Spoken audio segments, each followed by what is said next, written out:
Buenas tardes nuevamente. Vamos a dar inicio aquí a la primera sesión de este curso PAMA y PACO, aspectos formales para su impugnación en el Tribunal Federal de Justicia Administrativa. Como les comentaba, vamos a iniciar viendo la parte formal de la naturaleza de este tipo de actos, ¿verdad? Del procedimiento que es el PAMA y el PACO y sus resoluciones, que es un acto administrativo. Vamos a explicar de forma sintetizada, ¿verdad?, los aspectos que consideramos en el estudio y el análisis cuando vamos a impugnar. Eso les va a ser muy útil para que, fuera de lo que veamos aquí, en la tercera sesión, que es donde vamos a ver unos casos concretos, puedan ustedes pues formular otro tipo de agravios, que tengan allí los aspectos básicos para poder impugnar. Yo creo que les será de mucha utilidad. Y ya en la tercera sesión pues vamos a aterrizar con casos concretos. La idea es, como siempre procuramos en los talleres, que ustedes tengan pues salgan con prácticamente una demanda, ¿no? De hecho vamos a analizar una demanda en la cuestión de casos prácticos, porque vamos a ir punto por punto con las sentencias que pues nos han dado la nulidad por esta cuestión en materia de los PAMAs, ¿no? Y los PACOs también. Entonces, pues, sin más trámite, pues, ya algunos ya nos conocemos, tenemos el gusto de conocernos, mucho gusto por que estén aquí nuevamente. Mi nombre es Omar Lara Soto, para quienes por primera vez estamos aquí, pues ahora sí, compartiendo el conocimiento, y pues vamos a dar inicio. Bueno, miren, entonces, ya pueden ver la presentación. ¿Sí está la presentación? Ahí. Muy bien. Sí. Gracias. Pues vamos a comenzar. Entonces, este es el temario de lo que vamos a analizar. ¿Sí? En esta sesión, pues vamos a ver los aspectos conceptuales sobre el acto administrativo y procedimientos en general, para plantearlo, enfocarlo a lo que es el PACO y el PAMA, ¿no? Ya posteriormente vamos a analizar ya el procedimiento, ¿sí?, legal, o sea, cómo está planteado en la ley aduanera, y pues lo que corresponde al Código Fiscal. Y pues hablaremos un poco sobre lo que es la ley aduanera y principalmente el manual de operación aduanera, que es muy útil cuando vamos a revisar algunos esquemas. De hecho, se los voy a compartir, este material. Voy a ir compartiéndoles el material de acuerdo a la sesión. Esta es de la primera sesión nada más. Hoy solamente vamos a trabajar con una resolución que es una multa, me parece que es de un PACO, de hecho. Pero nada más para ver los aspectos, por ejemplo, vamos a hablar de la competencia, vamos a ver dónde está ubicada, ¿no? De forma muy breve. Y ese se los voy a compartir, terminar la sesión, inmediatamente se los subo aquí al grupo para que lo puedan descargar, ¿no? Entonces, allí en la segunda sesión vamos a platicar de todo esto, del procedimiento, ¿no? Cómo se va desarrollando, para que ustedes tengan conocimiento del panorama de este tipo de procedimientos, ¿no? Y vamos a terminar, que decía, con los casos prácticos, ¿no? El modelo de agravio, sentencias y los criterios aplicables, que pues son muy usuales, ¿no?, para efectos de anular las cuestiones de los PAMA. Recuerden, son aspectos formales. Vamos a ver cuestiones de la sentencia, la firma y algunas cuestiones de valoración sobre este tipo de resoluciones, independientemente de que tal vez eventualmente platicaremos de algún punto pues allí de fondo, pero básicamente la idea es ver en este caso la parte formal, que para nosotros los abogados, ¿verdad?, pues es muy útil, porque fuera de que a veces no contamos con el conocimiento propio del comercio exterior, hay que tenerlo, claro que sí, pero fuera de eso sí se puede plantear la demanda, ¿no? O sea, no estoy diciendo tampoco que no hay que saber nada, ¿no? A lo que voy, que es como la cuestión de los impuestos, ¿no? Que hay cuestiones que corresponden al contador y pues nos apoyamos en ellos para efecto de un peritaje, ¿no? También aquí pasa lo mismo, nada más que aquí pues es en cuestión de merceología, por ejemplo, ¿no? Clasificación arancelaria, que pues para eso hay especialistas. Entonces, a eso me refiero cuando digo cuestiones de fondo, son esas, ¿no? Y ya las cuestiones de forma, pues son las que nosotros vemos en el procedimiento y los requisitos del acto administrativo. Que les digo, lo ideal es, independientemente de eso, abocarse al análisis también de fondo. Pero bueno, fuera de ese punto, pues vamos a proseguir. Una cuestión, cuando tengan alguna duda, si gustan, al final vamos a tener unos minutos ahí para plantear las dudas, independientemente que pues van a ser 3 sesiones, y digo, al final también pueden tener dudas. Al final, la tercera sesión sí vamos a extendernos un poco más allí con alguna sesión de preguntas o respuestas o dudas que tengan pues para platicar y compartir allí ideas, ¿no? Bueno, vamos a continuar y A ver, aquí está. Esto es lo que vamos a ver, ¿sí? Bueno, aclaro, lo que vamos a ver en algunos puntos. Vamos a ver donde dice PAMA y PACO. Eso es lo que vamos a estudiar en este curso. El PAMA en visita domiciliaria, este que dice aquí, VD, no lo vamos a analizar, aunque la estructura es la misma, ¿eh? O sea, les va a servir para poder comprender lo que es este PAMA. ¿Por qué no lo vamos a ver? Porque este se desprende de las visitas domiciliarias del 42, la fracción tercera y la fracción quinta, ¿sí? Entonces, allí el punto es que son otras formalidades en la visita que pues no abarcamos en el curso. Nosotros vamos a estudiar precisamente lo que es ya todo el trámite del PAMA, que les decía, una vez que en esas visitas se da el embargo precautorio con el que se inicia el PAMA, ¿sí? Con lo que da inicio el PAMA, o sea, con el acta de inicio después del embargo precautorio, el trámite es muy similar, aunque está regulado en el 155 de ley aduanera, ¿sí? Es otra especie de PAMA, por así decirlo, ¿no? Pero la estructura, repito, es la misma. Entonces, pues prácticamente con el análisis del PAMA veremos el trámite de este mismo. Nada más la parte de la visita, pues sí, esa sí la vamos a prescindir de ella. No obstante que, les digo, pues sabiendo la cuestión de las formas de las visitas, pues más o menos lo entendemos. Y la visita es muy breve, de hecho, la de la fracción quinta, inciso E, porque es una visita que se hace para verificar la legal estancia, no es específicamente para eso. Como las visitas que se hacen de inspección de lo que son los comprobantes fiscales, por ejemplo, ¿no? Es de esa naturaleza esta visita, ¿no? Entonces no es muy compleja tampoco, no obstante, repito, son otras formalidades, ¿no? Y ya, bueno, lo que es el PACO en sí mismo, pues vamos a ver en qué casos procede, veremos que es cuando no hay un embargo precautorio, si es cuando se da la procedencia del PACO, vamos a ver su procedencia y trámite en el 152, allí está establecido, y de multas tampoco lo vamos a analizar, pero les voy a comentar que este es muy sencillo, ¿no? Es prácticamente cuando únicamente se aplica una multa y se hace la resolución. Entonces, realmente no es trascendental el hecho de no analizarlo, pero lo comentamos, aquí está, o sea, que es parte de las cuestiones que se dan en materia aduanera, ¿no? Que pueden generar una resolución impugnable. Entonces, con lo que nosotros veamos el día de hoy, vamos a ver de manera general la naturaleza del acto administrativo, les digo, enfocándolo al PAMA y al PACO, pero va a ser muy útil para comprender los otros procedimientos. O sea, finalmente vamos a darle la pauta para que comprendan todo lo que está aquí, ¿no? El PAMA en visita domiciliaria, el PACO y la aplicación de multas, ¿no? Esos son los procedimientos que hay en la ley aduanera del 150, 152, 153, 155, ¿no? Allí los pueden encontrar para que puedan pues ver allí cómo está regulado en la norma, ¿no? Bueno, vamos a proseguir entonces.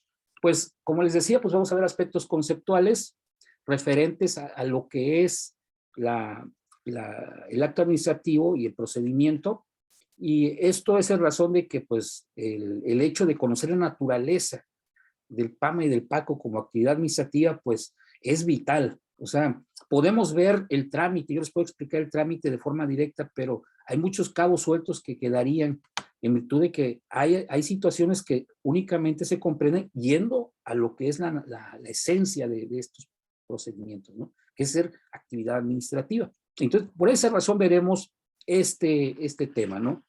Entonces, el acto administrativo, recuerden, cualquier acto emitido, ¿sí?, por la autoridad administrativa que pertenece a la administración pública federal. Claro que hay local, hay municipal, pero en este caso me limito a la federal. Que emite la autoridad federal y que sea una declaración unilateral de voluntad que produzca efectos jurídicos en las personas, en sus destinatarios, ¿no? Será un acto administrativo que debe ser escrito forzosamente también por mandato del mismo 16 constitucional. Pero antes de analizar el acto administrativo, veremos brevemente la estructura del sujeto emisor de este acto, que es la autoridad administrativa, para que tengamos la idea de dónde parte, ¿verdad?, este acto, y pues conozcamos precisamente cuando hablamos de la competencia, pues a qué autoridad nos referimos. En este caso, pues me refiero precisamente a la ANAM, Agencia Nacional de Aduanas de México. Recuerden que es un organismo que se crea recientemente en el mes de diciembre. Ya anteriormente había un decreto que pues prácticamente no trascendió más que el hecho de que se publicó, y se deja sin efecto este decreto, y ya con el decreto que reforma, ¿verdad? Y crea este reglamento y reforma pues precisamente lo que es el reglamento interior del Servicio de Administración Tributaria, se crea este organismo que se eleva a la categoría de un organismo administrativo desconcentrado, ¿sí? Porque anteriormente la aduana era una unidad, ¿sí? Del SAT, y todo lo que era la Administración General de Aduanas, que pues es la figura de la Agencia Nacional de Aduanas de México, ¿sí? Pues pasa a ser un organismo administrativo desconcentrado a la par del Servicio de Administración Tributaria. Entonces, estamos hablando que en la Administración Pública Federal, como pueden ver, está pues, la centralizada y la paraestatal. Dentro de la centralizada, que son los organismos directamente vinculados con el Ejecutivo, pues está la Secretaría de Estado, ahí está la Secretaría de Hacienda y Crédito Público. Entonces, el organismo administrativo desconcentrado, que es la ANAM, pues depende directamente, ¿sí? De lo que es la Secretaría de Hacienda y Crédito Público.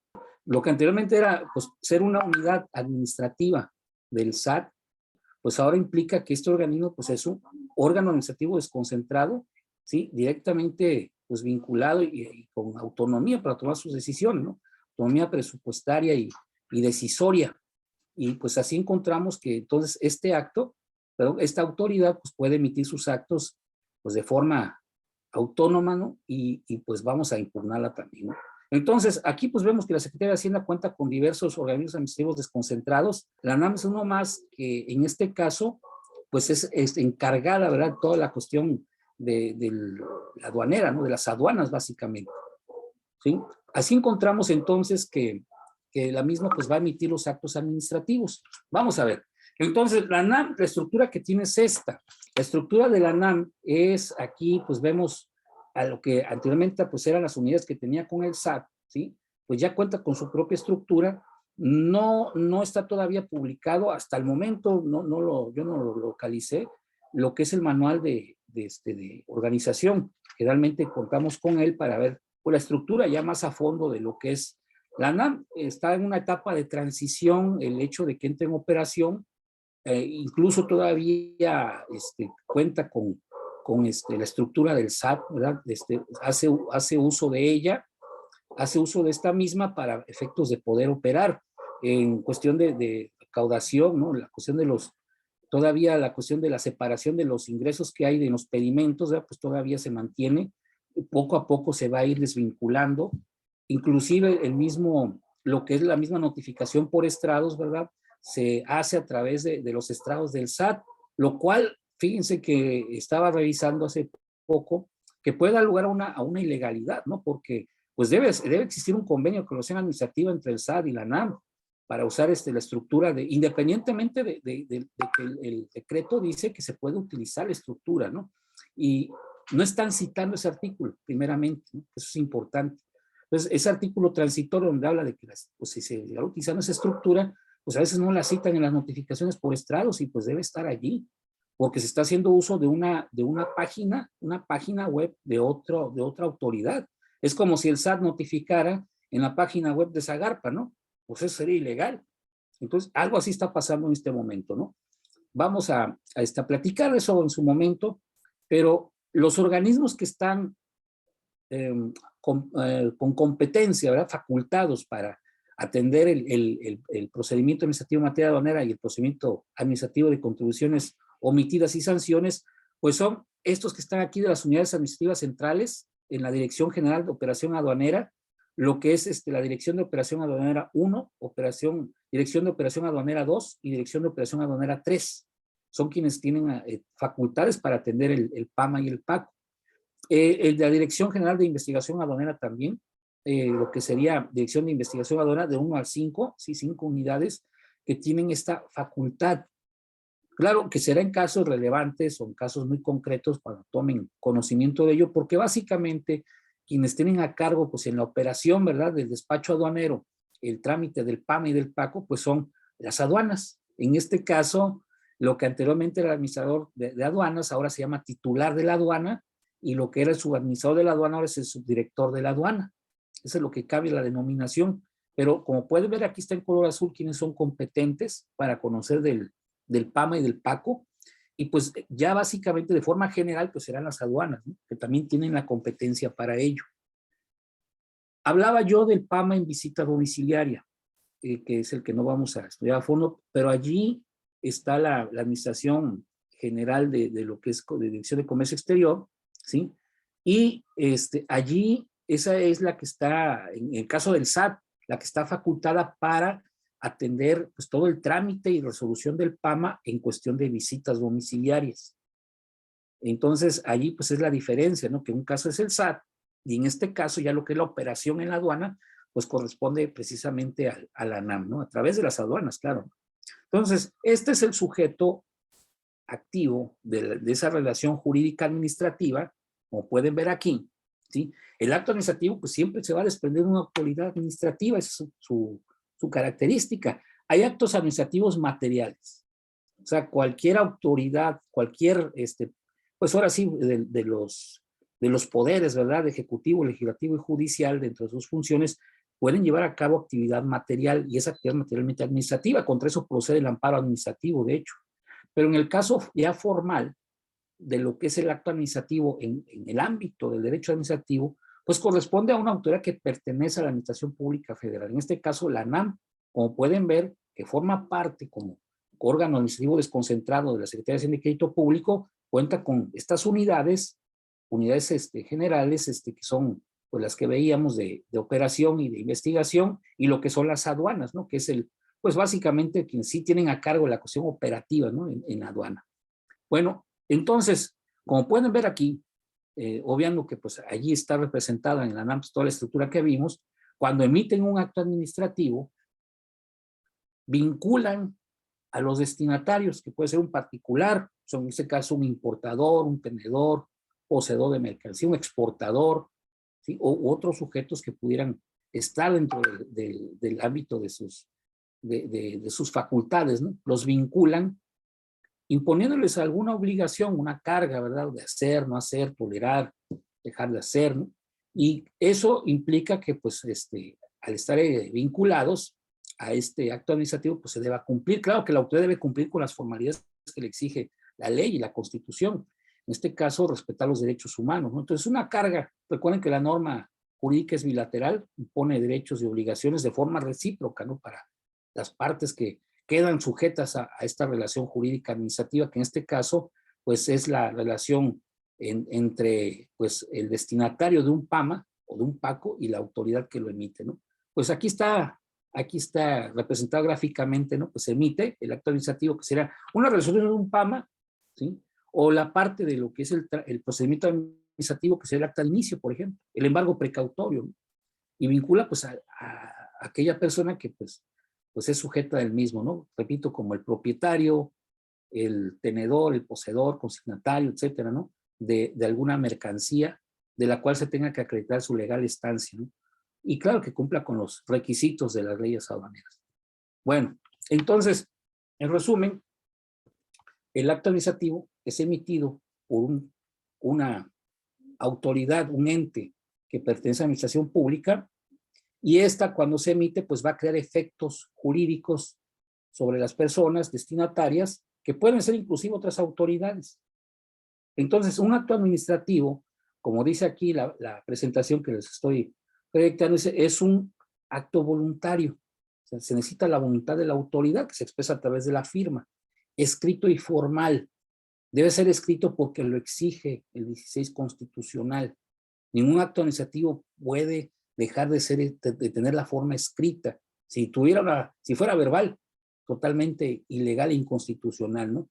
Y donde la autoridad administrativa ejerce sus facultades de decisión, declaración, valoración, certificación, cotejo, autorización, etcétera, ¿sí? Y crea consecuencias jurídicas que benefician o perjudican a un particular, a un grupo determinado, inclusive otra autoridad. Ejemplos de ello, como menciona aquí, pues están las órdenes de visita domiciliaria, sus resoluciones, las resoluciones de los PAMAs, los PACOS, multas, mandamientos de ejecución, órdenes de inmovilización, de cuentas bancarias, licencias, permisos, inscripciones en registros públicos, certificación de actas, etcétera. Hay muchos tipos de acto administrativo, como pueden ver algunos, pues más que imponer una obligación, pues amplían tu abanico de derechos, ¿no? O sea, Si antes no tenías permiso para vender en la vía pública y la autoridad te otorga un permiso, una autorización, pues ahora lo puedes hacer. Pues ahí ampliaron tus derechos. O si te otorgan alguna concesión, pues ahora puedes prestar ese servicio, ¿no? Algo que anteriormente no tenías. Y una carga, pues definitivamente, no pagar una multa, pues, es una carga que afecta a tu patrimonio, lo disminuye. El embargo, pues restringe tus derechos como propietario o tenedor de algún bien. Entonces, dependerá lo que indique el acto administrativo, pues va a ser benéfico o va a ser perjudicial, ¿sí? Y cuando existe esto, pues un perjuicio, pues es cuando nosotros podemos impugnarlo, ¿no? Un acto que te beneficia parcialmente también es susceptible de impugnación, es decir, susceptible de que pues puedas impugnar porque pues en la parte que no te beneficia, pues ahí es donde nos va a estar afectando, ¿no? Entonces, no necesariamente un acto debe estar emitido a tu favor y impedirá impugnarlo porque pues de alguna manera pues lo que cuenta es que satisfaga, ¿sí? Que satisfaga los intereses del particular.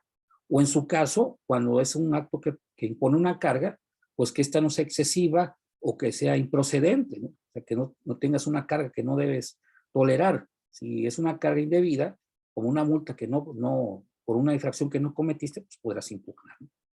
Bueno, pues este es el caso entonces del acto administrativo y los ejemplos que tenemos. Y ahora vamos a ver los elementos del acto administrativo, vamos a ver la estructura del acto administrativo, que eso es de lo que trata esta sesión. De entrar a ver estos elementos que son muy importantes para poder tener la idea completa cuando veamos ya los vicios que vamos a analizar en las demandas, en los conceptos de impugnación más bien, que vamos a revisar y las sentencias, ¿no? que han dado la nulidad por ese tipo de vicios. Bueno, aquí estos conceptos no les voy a dar una lectura amplia, nada más los menciono, pero se los dejo es para estudio. Son fragmentos de algunos libros que son muy útiles. En este caso, Roberto Dromino, que nos dice que la existencia del acto administrativo depende del cumplimiento de ciertos elementos esenciales, como son la competencia, objeto, voluntad y forma. Esos son algunos elementos. Otros son accidentales, como lo que es la condición, el modo y el término, ¿sí?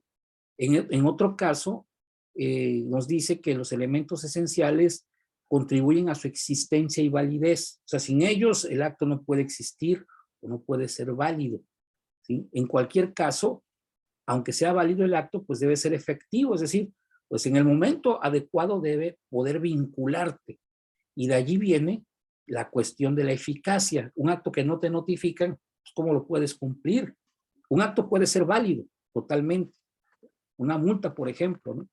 que no te notificaron, pues puede ser que sea válida porque cometiste alguna infracción, pero resulta que te realizan un embargo, ¿sí? Un embargo de cuentas bancarias, por ejemplo, por ese crédito fiscal de la multa, que debe desprender la multa, pero nunca te lo notificaron.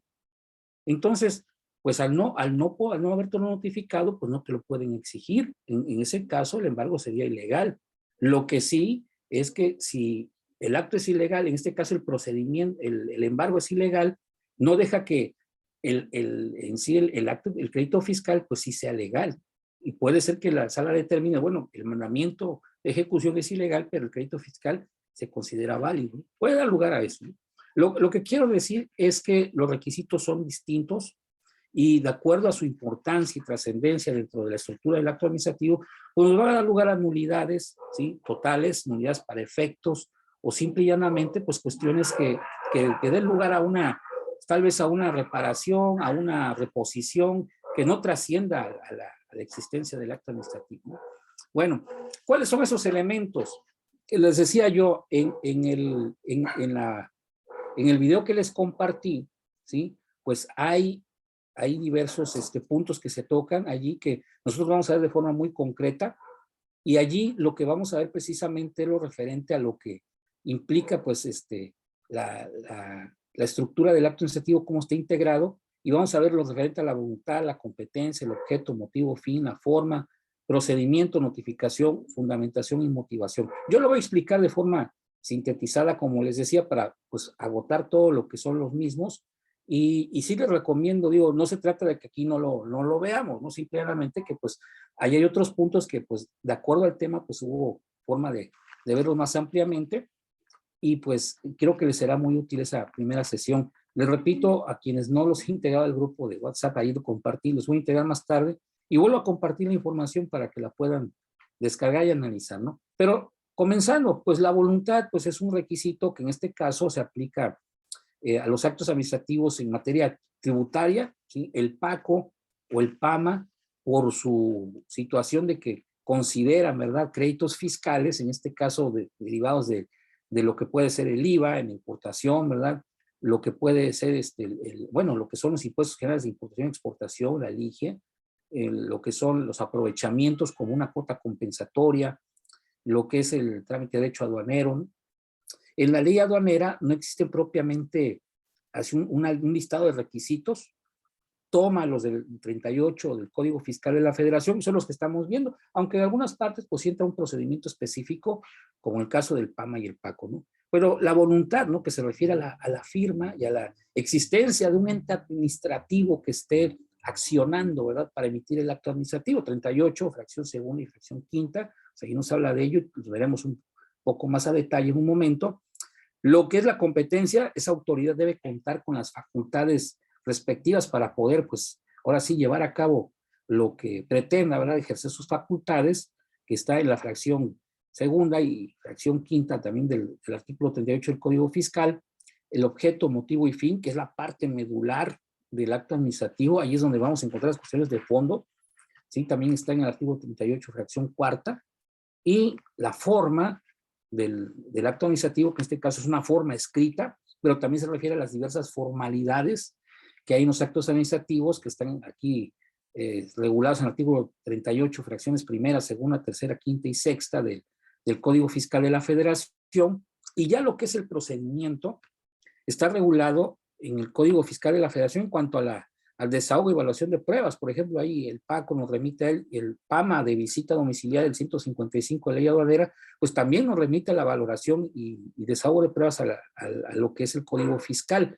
También se aplica esto en el PAMA propiamente, ¿no?, que está en el 150 y 153, porque pues a final de cuentas es una ley de aplicación supletoria en lo que no regula la ley aduanera, y pues lo que es el ofrecimiento de desahogo y evaluación de pruebas es parte de lo que no regula propiamente la ley aduanera, ¿no? Entonces nos remitimos, independiente de que sea PACO, PAMA o PAMA en visita, pues al Código Fiscal, ¿no? Pero ya la estructura del procedimiento administrativo en sí misma, ¿sí?, esa estructura está en el 150 y 153 en el PAMA, ¿sí? Ahí está cómo se inicia, con el acta de inicio se va desarrollando hasta la resolución, y en el 152 del PACO.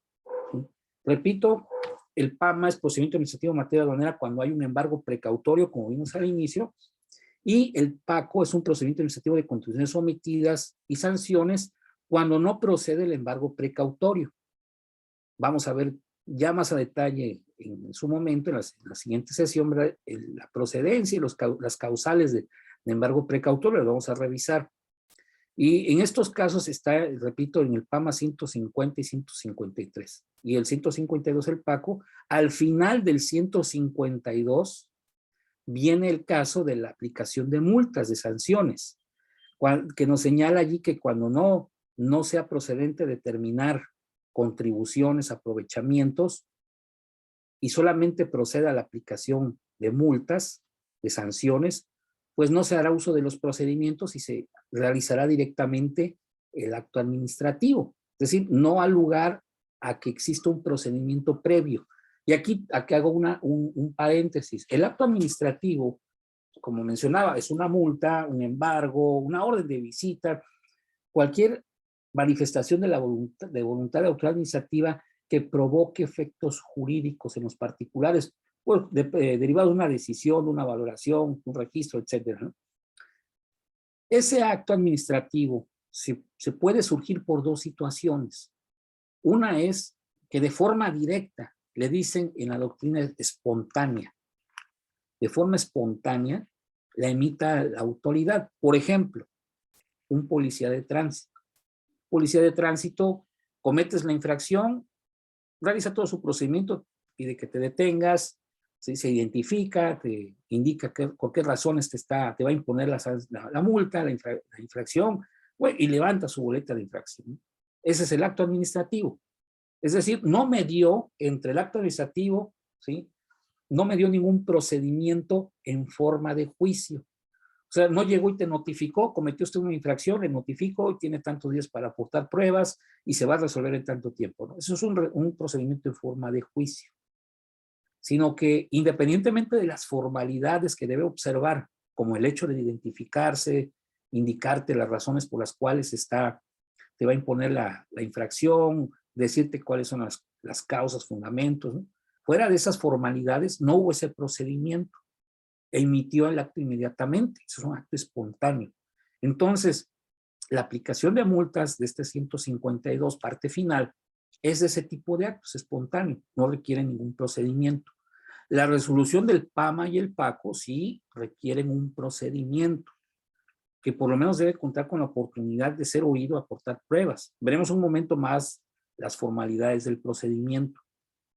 Entonces, pues ese es el PACO y el PAMA, ¿no? Y ya el de la visita domiciliaria, que les reitero, no vamos a analizar previamente en la cuestión de la visita, pues ese también tiene su procedimiento en el 155, es la estructura básicamente la misma del PAMA, ¿sí? Nada más que pues lo señala muy expresamente el 155. En este caso no se aplicarán el artículo 152 y 153, ¿sí? O sea, el procedimiento de ellos, del PAMA y del PACO, no se aplican al PAMA de la visita. Pero es lo mismo.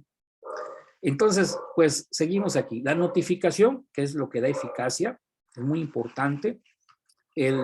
Hace un mes tuvimos ahí un curso sobre las notificaciones personales y de estrados, ¿sí? Que ahí analizamos las del Código Fiscal. Hicimos referencia brevemente a la notificación de estrados de la ley aduanera, que es distinta a la del Código Fiscal de la Federación. Y allí pues vimos cuáles son las formalidades de las notificaciones, ¿no? Pues aquí vamos a ver algunos aspectos también que tienen que ver con eso. De hecho, veremos algunos puntos que también nos van a servir para poder desvirtuar, ¿verdad?, las resoluciones, pero la notificación, en primer lugar, en primera instancia, la notificación no implica la nulidad del acto administrativo. Jamás, ¿sí? Sin embargo, resulta que hay actos administrativos que dependen de un periodo para emitirse, que es el caso del PAMA y del PACO. Una vez que se dice está integrado el expediente, empieza un plazo de 4 meses dentro del cual se debe emitir la resolución y notificarla. Algo igual a lo de las visitas domiciliarias. Y si no se hace esa notificación dentro de ese plazo, si se hace fuera del plazo respectivo de los 4 meses, se vuelve ilegal la resolución. Entonces, no es propiamente que la notificación genere la nulidad de la resolución del PAMA o del PACO, pero sí es un punto, una formalidad que se debe cumplir, porque si no, se entiende que está fuera del plazo y se vuelve ilegal, se torna ilegal, ¿sí?, el acto administrativo. Bueno, juego de palabras, ¿no? Pero en sí misma, pues sí es importante, pero el primer efecto es que cuando pues tú conoces un crédito fiscal, vamos a decirlo así, 2 años después de que lo emitieron, recuerden que tenemos 30 días hábiles para presentar la demanda, ¿no? A partir de que surte efectos la notificación. Imagínense, ya 2 años después, pues ya transcurrieron definitivamente los 30 días. Entonces, pues va a pasar que cuando llegues tú al juicio te van a decir, pues tu demanda está fuera del plazo, ¿no? ¿Qué es lo primero que tienes que hacer? Es desvirtuar la notificación para que pues te puedan atender tu demanda y estudiar ahora sí tus agravios que hayas formulado.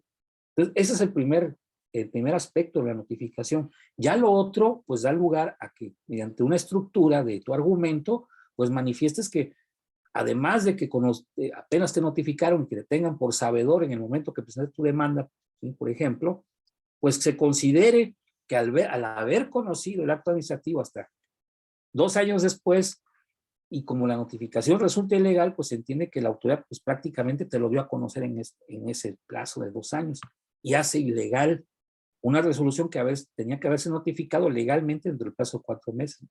Entonces allí nos sirve para eso, ¿no? Vamos a ver algunos puntos entonces de notificación por estrados del 150 y 152 de la ley aduanera, para platicaros aquí también cómo están estructurados, ¿no? Y por último, fundamentación y motivación. Aquí la fundamentación y motivación es un concepto que implica que lo que hace la autoridad esté basado en situaciones que prevén las leyes establecidas.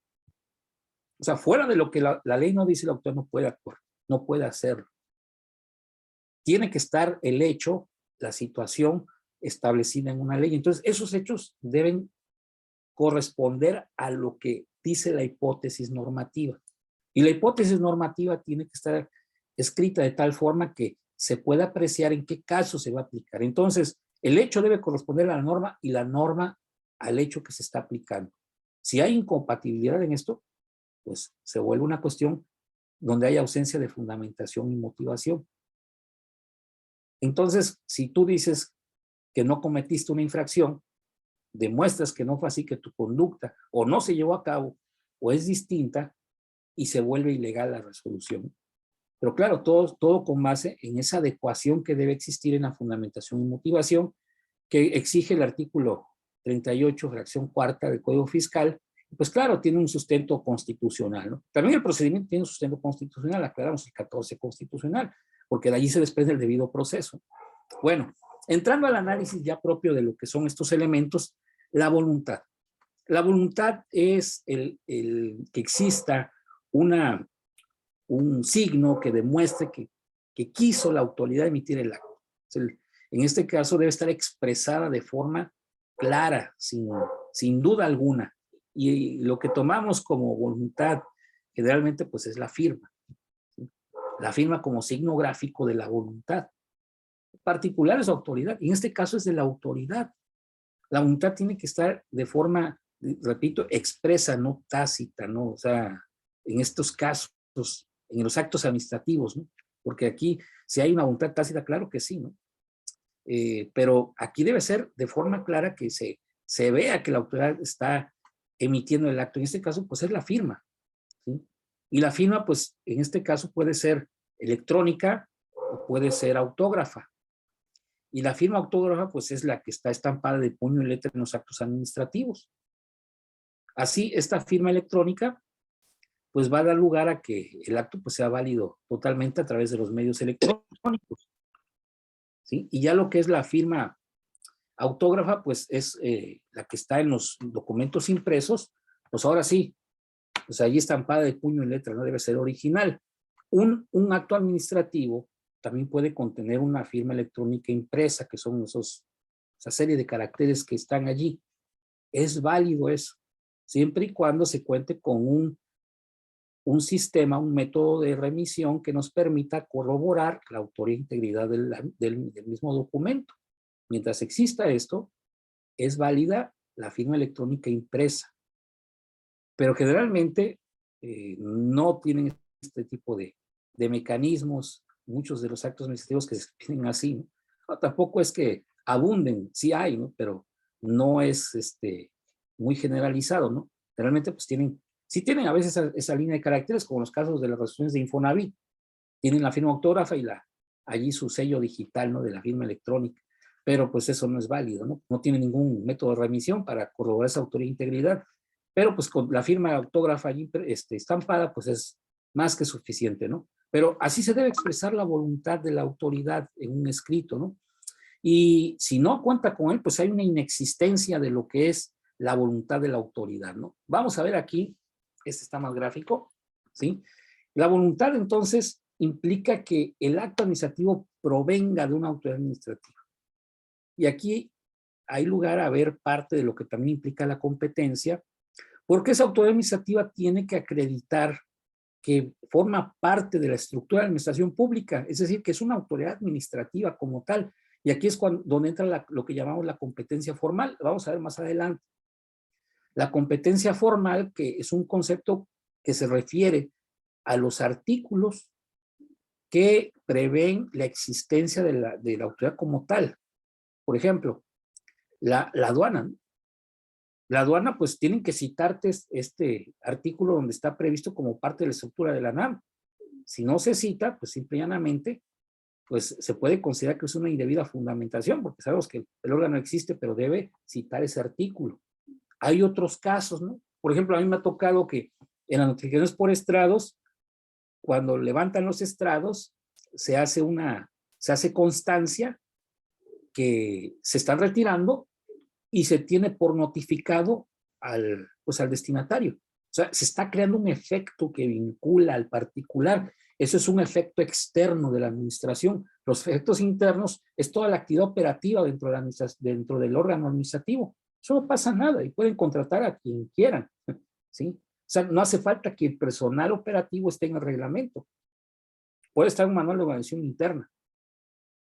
Pueden tener contratos.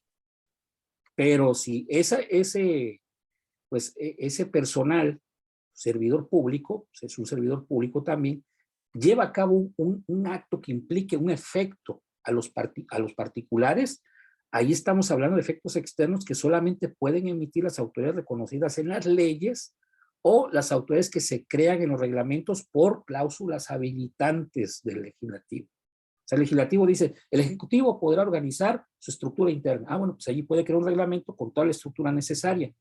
Y eso solamente en los reglamentos internos, interiores. Pues son muy importantes los de la ANAM y los del SAT, revisarlos. Bueno, a mí me ha tocado que cuando levantan los estrados, quien levanta el estrado es el encargado de análisis de servicios informáticos, ¿no? Y buscas y dice, la aduana contará, o bueno, en el caso que mencionaba antes del SAT, ¿no? Cuando era parte del SAT, contará con el personal respectivo, ¿no? Que serán verificadores, jefes de departamento, y así menciona varios, pero un encargado, así como tal, pues eso no existe. Entonces es una autoridad inexistente para efectos jurídicos.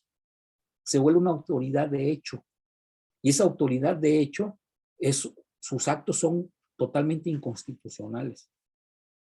Y claro, trastoca la legalidad también. Por eso es que la autoridad debe demostrar su existencia legal o reglamentaria cuando hay habilitación, no en manuales u otras normas inferiores. Podrá decir este personal, bueno, pues es que yo tengo mi nombramiento. Bueno, pues tendría que acreditar ese nombramiento. Auxiliares sí pueden, como los visitadores, ¿no? Son auxiliares y tienen la habilitación respectiva, sí, pero mientras no hagan mención de ese nombramiento, pues su actividad es totalmente ilegal. Y si está en el manual de organización interna, pues tampoco. ¿Sí? El manual de organización interna no habilita a una autoridad para que pueda emitir actos administrativos o actividad administrativa que afecta a los particulares. Repito, tiene que ser exclusivamente, y eso sí es como decimos taxativamente, ¿no?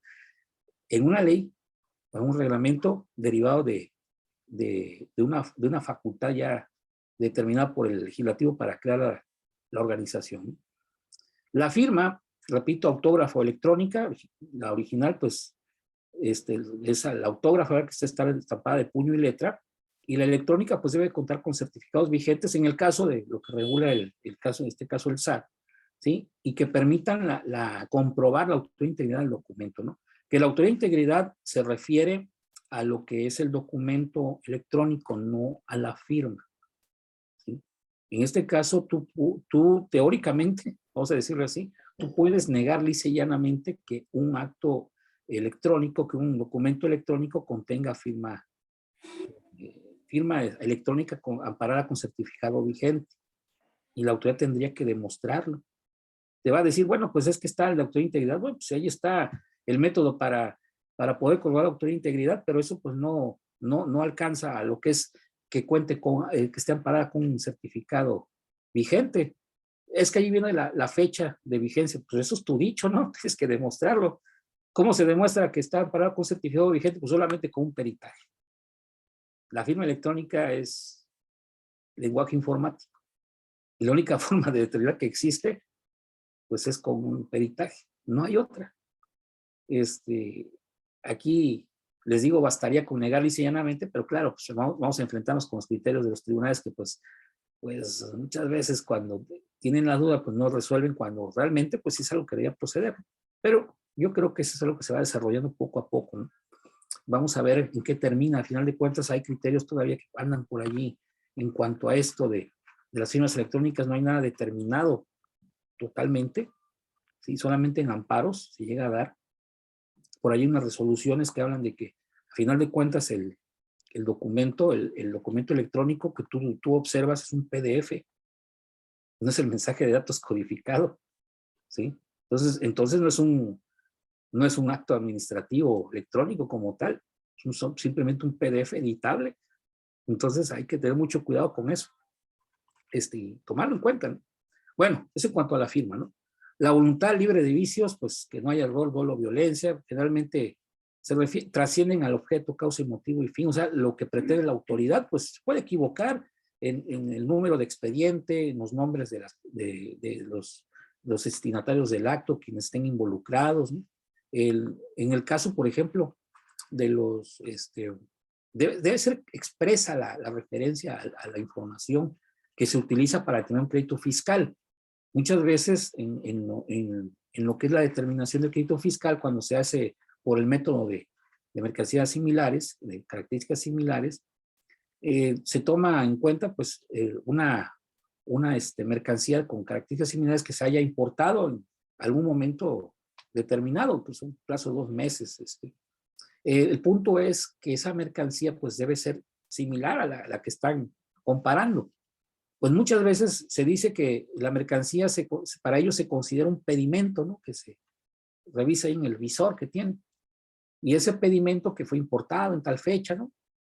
Tiene la misma mercancía que pues la que están valorando, ¿no? Pero te dice la misma mercancía, pero a final de cuentas no te describe la mercancía del otro pedimento. Pues te dice que es la misma, pero una cosa es que te digan que es la misma y otra cosa es que te muestren que efectivamente el pedimento tiene la misma información, ¿sí? Entonces, no puede haber comparación cuando no tienes el objeto de comparación precisamente, ¿no? Entonces, si yo te muestro un teléfono, por ejemplo, y te digo, es similar al teléfono que yo estoy viendo aquí. Uy, ¿cuál es? Déjame verlo, ¿no? Pero es similar, es igual, similar. O sea, es un dogma. Entonces, eso no puede ser. Y ahí se vuelve ilegal. Entonces, la referencia de forma expresa y clara a todos la información que se tome en cuenta para tener un crédito fiscal, pues debe ser de tal forma que pues no quede lugar a dudas, ¿no? Y en ese caso, pues también son puntos que hay que revisar, ¿no? Formalidades de actuación en órganos colegiados, ¿sí? Probablemente no apliquen mucho aquí en esta materia, en la cuestión de la aduana y del PAMA y el PACU, pero pues hay otros organismos como, por ejemplo, los consejos directivos, ¿no? de lo que es el Infonavit. Creo que en otros cursos les mencionaba que en algún momento emitieron un acuerdo para determinar la competencia territorial de sus unidades allí, de las subdirecciones, de las gerencias de fiscalización. Y resulta que cuando hicieron ese acuerdo, no publicaron la convocatoria para hacer la reunión. Entonces se vio afectado esa asamblea por ese vicio y trascendió a que lo que hicieron allí, ¿sí? Como no se cumplió con la formalidad para sesionar, hizo ilegal el acuerdo y pues, por tanto toda la competencia de las gerencias y pues eran ilegales todos los actos que emitían, ¿no? Bueno, pues eso puede pasar, pero aquí pues generalmente es una unidad, nada más un órgano, y a final de cuentas cuando hay, por ejemplo, suplencia, más bien delegación de facultades, pues sí debe existir por allí ciertas formalidades que veremos, ¿no? Bueno, el fundamento de todo esto está en el artículo 38, fracción segunda y quinta.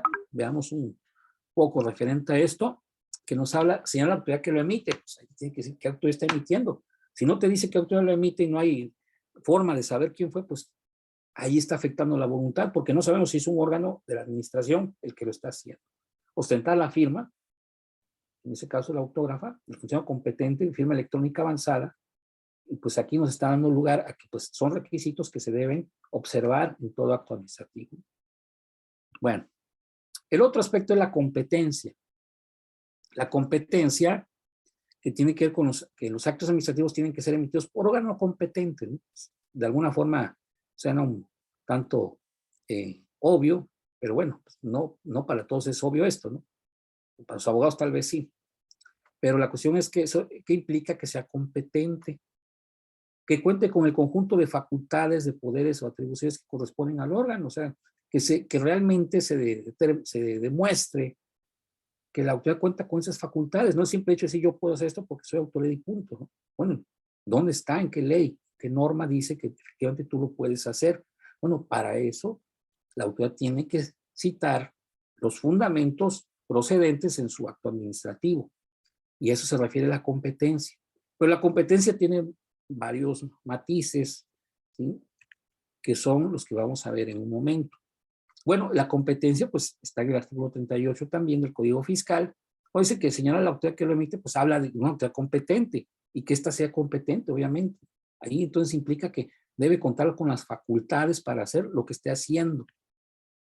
Y esos matices son en el aspecto formal, material, territorial, temporal, de grado, cuantía, o el fundamento, ya vimos, 38 fracción quinta, y fracción segunda.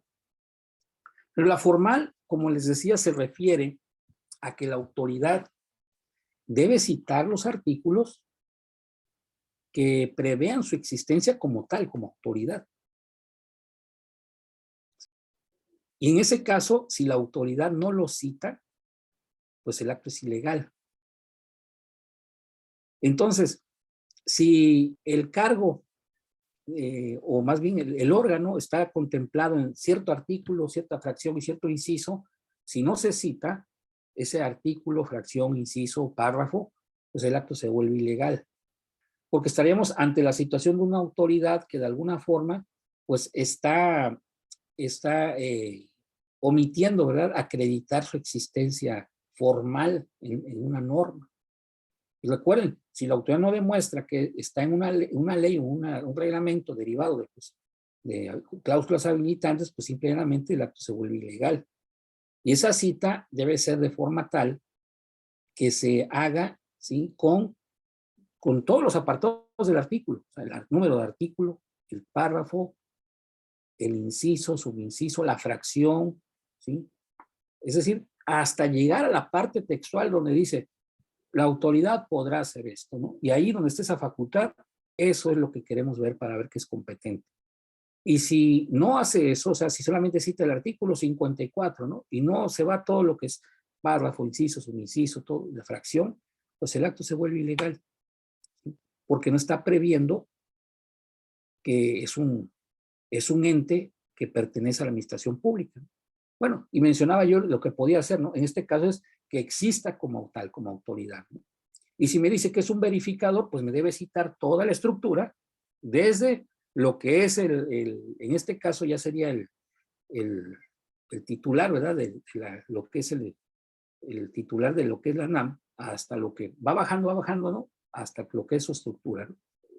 Ahora, hay algunos que dicen, bueno, cuando se está previendo en un artículo expresamente la estructura de lo que es la autoridad, y allí se encuentra en ese artículo el servidor público o funcionario, cargos, quieren llamarle así, pues con eso basta, ¿no? Entonces, la idea es que se cite el artículo a final de cuentas, ¿no?, donde esté previsto exactamente la autoridad como tal, porque si no, estamos hablando de un incumplimiento de esa competencia formal. La competencia material. Una es entonces la norma que acredita que la autoridad es tal, ¿sí?, que es autoridad. La otra que es la material, que se refiere allí sí a lo que pueda hacer, a lo que se pueda abstener incluso la autoridad, ¿no? Y allí lo que encontramos es una serie de facultades que hay que acudir a los reglamentos interiores de cada autoridad, las leyes. Pueden estar dispersas en acuerdos, en decretos, en circulares, inclusive pudiera darse por una delegación de facultades, pero todo eso es necesario para poder accionar, para que la autoridad pueda accionar y llevar a cabo lo que pretende. Platicábamos la otra vez, hay una plática que hacían con otros colegas sobre si lo que es la norma, o sea, en este caso la ley, por ejemplo, la ley aduanera, ¿no?, es obligación citar la fecha de publicación en el Diario Oficial de la Federación. Bueno, pues de alguna forma, cuando el artículo está relacionado con una reforma, pues claro que sí hay que citar la fecha de publicación de esa reforma, porque es necesario que se acredite en qué momento, ¿no? Porque un artículo en una fecha, o sea, de la ley aduanera, si se reforma un artículo, originalmente decía algo y posteriormente dice otra cosa, ¿no? Digo, esto puede sonar obvio, pero créanme que son cosas que a veces la autoridad pues pasa por alto y pues cita artículo 150 y 50 de la ley aduanera, ¿no? Y si encontramos que hubo una reforma en el 2022, por ejemplo, bueno, pues ya ahí tenemos allí, y el acto se llevó a cabo en el 2022, después de esa reforma, pues tenemos allí una pauta para poder determinar la ilegalidad, ¿no? Pero la cuestión es, fuera de esta cuestión de la publicación, ¿no?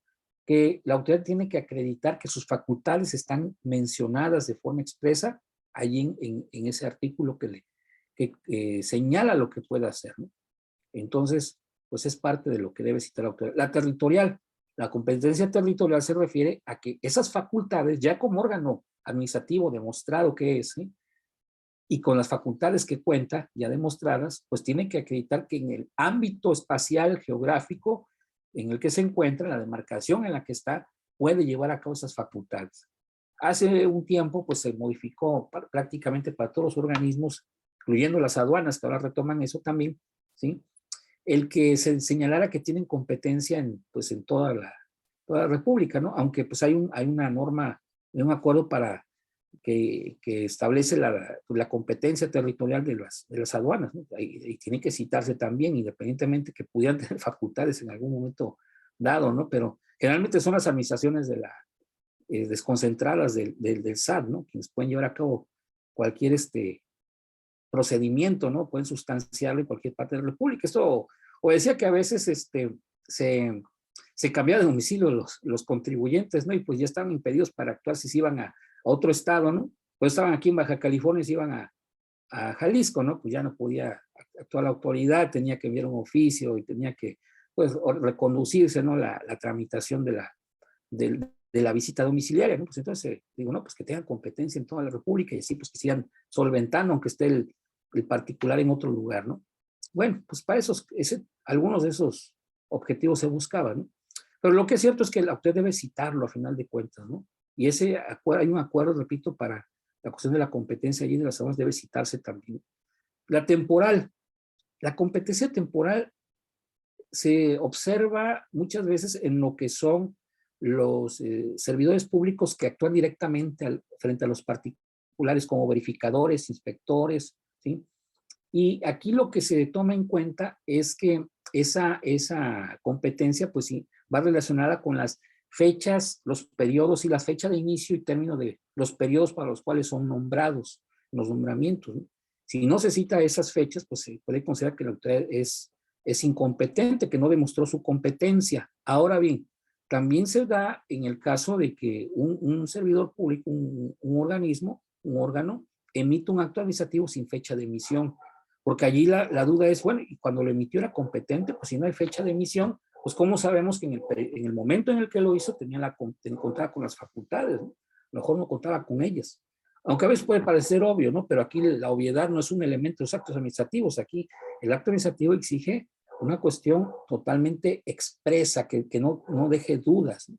Y pues el hecho de que no tenga fecha de emisión, que a final de cuentas también es un requisito, conforme al 38 del Código Fiscal, pues debe citarse, ¿no? Porque si no trastoca la competencia temporal. Ahora, la competencia de grado.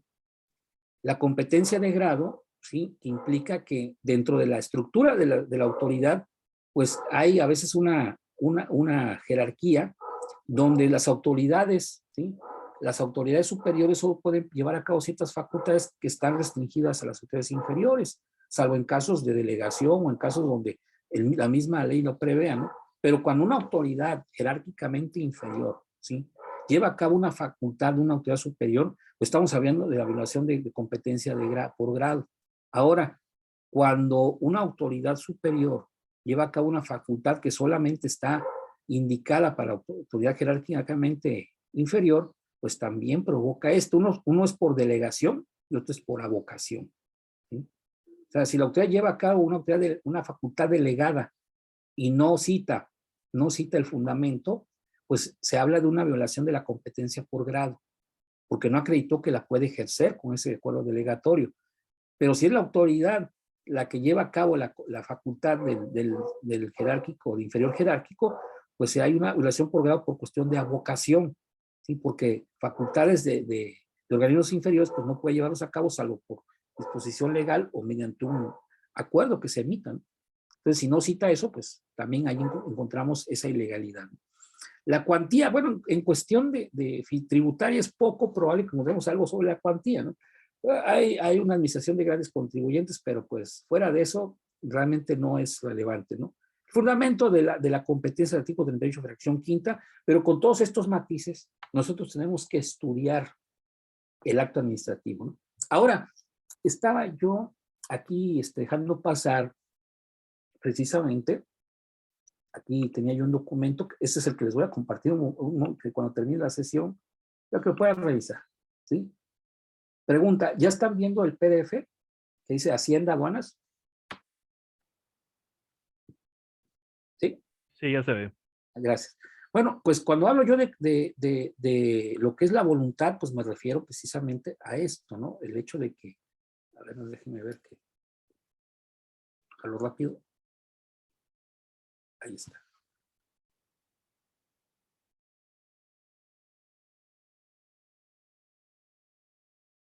Bueno, yo creo que ya todos lo conocemos, pero bueno, no está de más revisarlo, ¿no?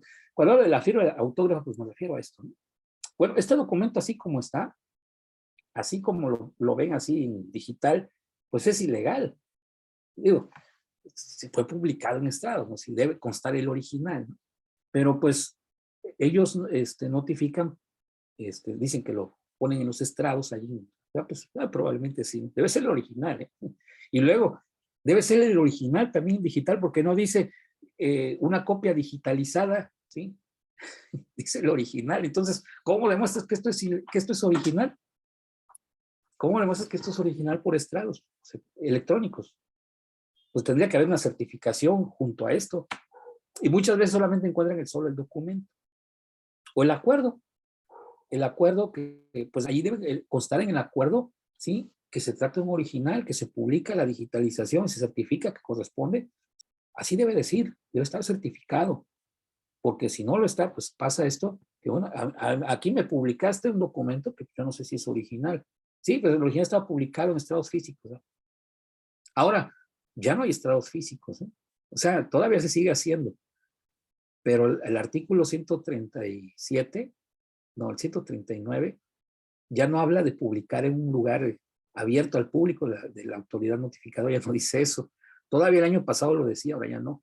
Entonces revisen esos puntos, ¿no? Que son importantes. Tener cuidado con eso. Entonces, el punto es que ahora pues la notificación es electrónica, pero no sé cuándo vayamos a pasar a eso, ¿no? Porque pues yo creo que es mucha inseguridad jurídica, ¿no? El que solamente sea por vía electrónica. Les comento que hace un tiempo yo estaba buscando precisamente una notificación por estrados de un PAMA, precisamente de un PAMA. Y pues no lo notificaron, ¿eh? No lo notificaron en el documento,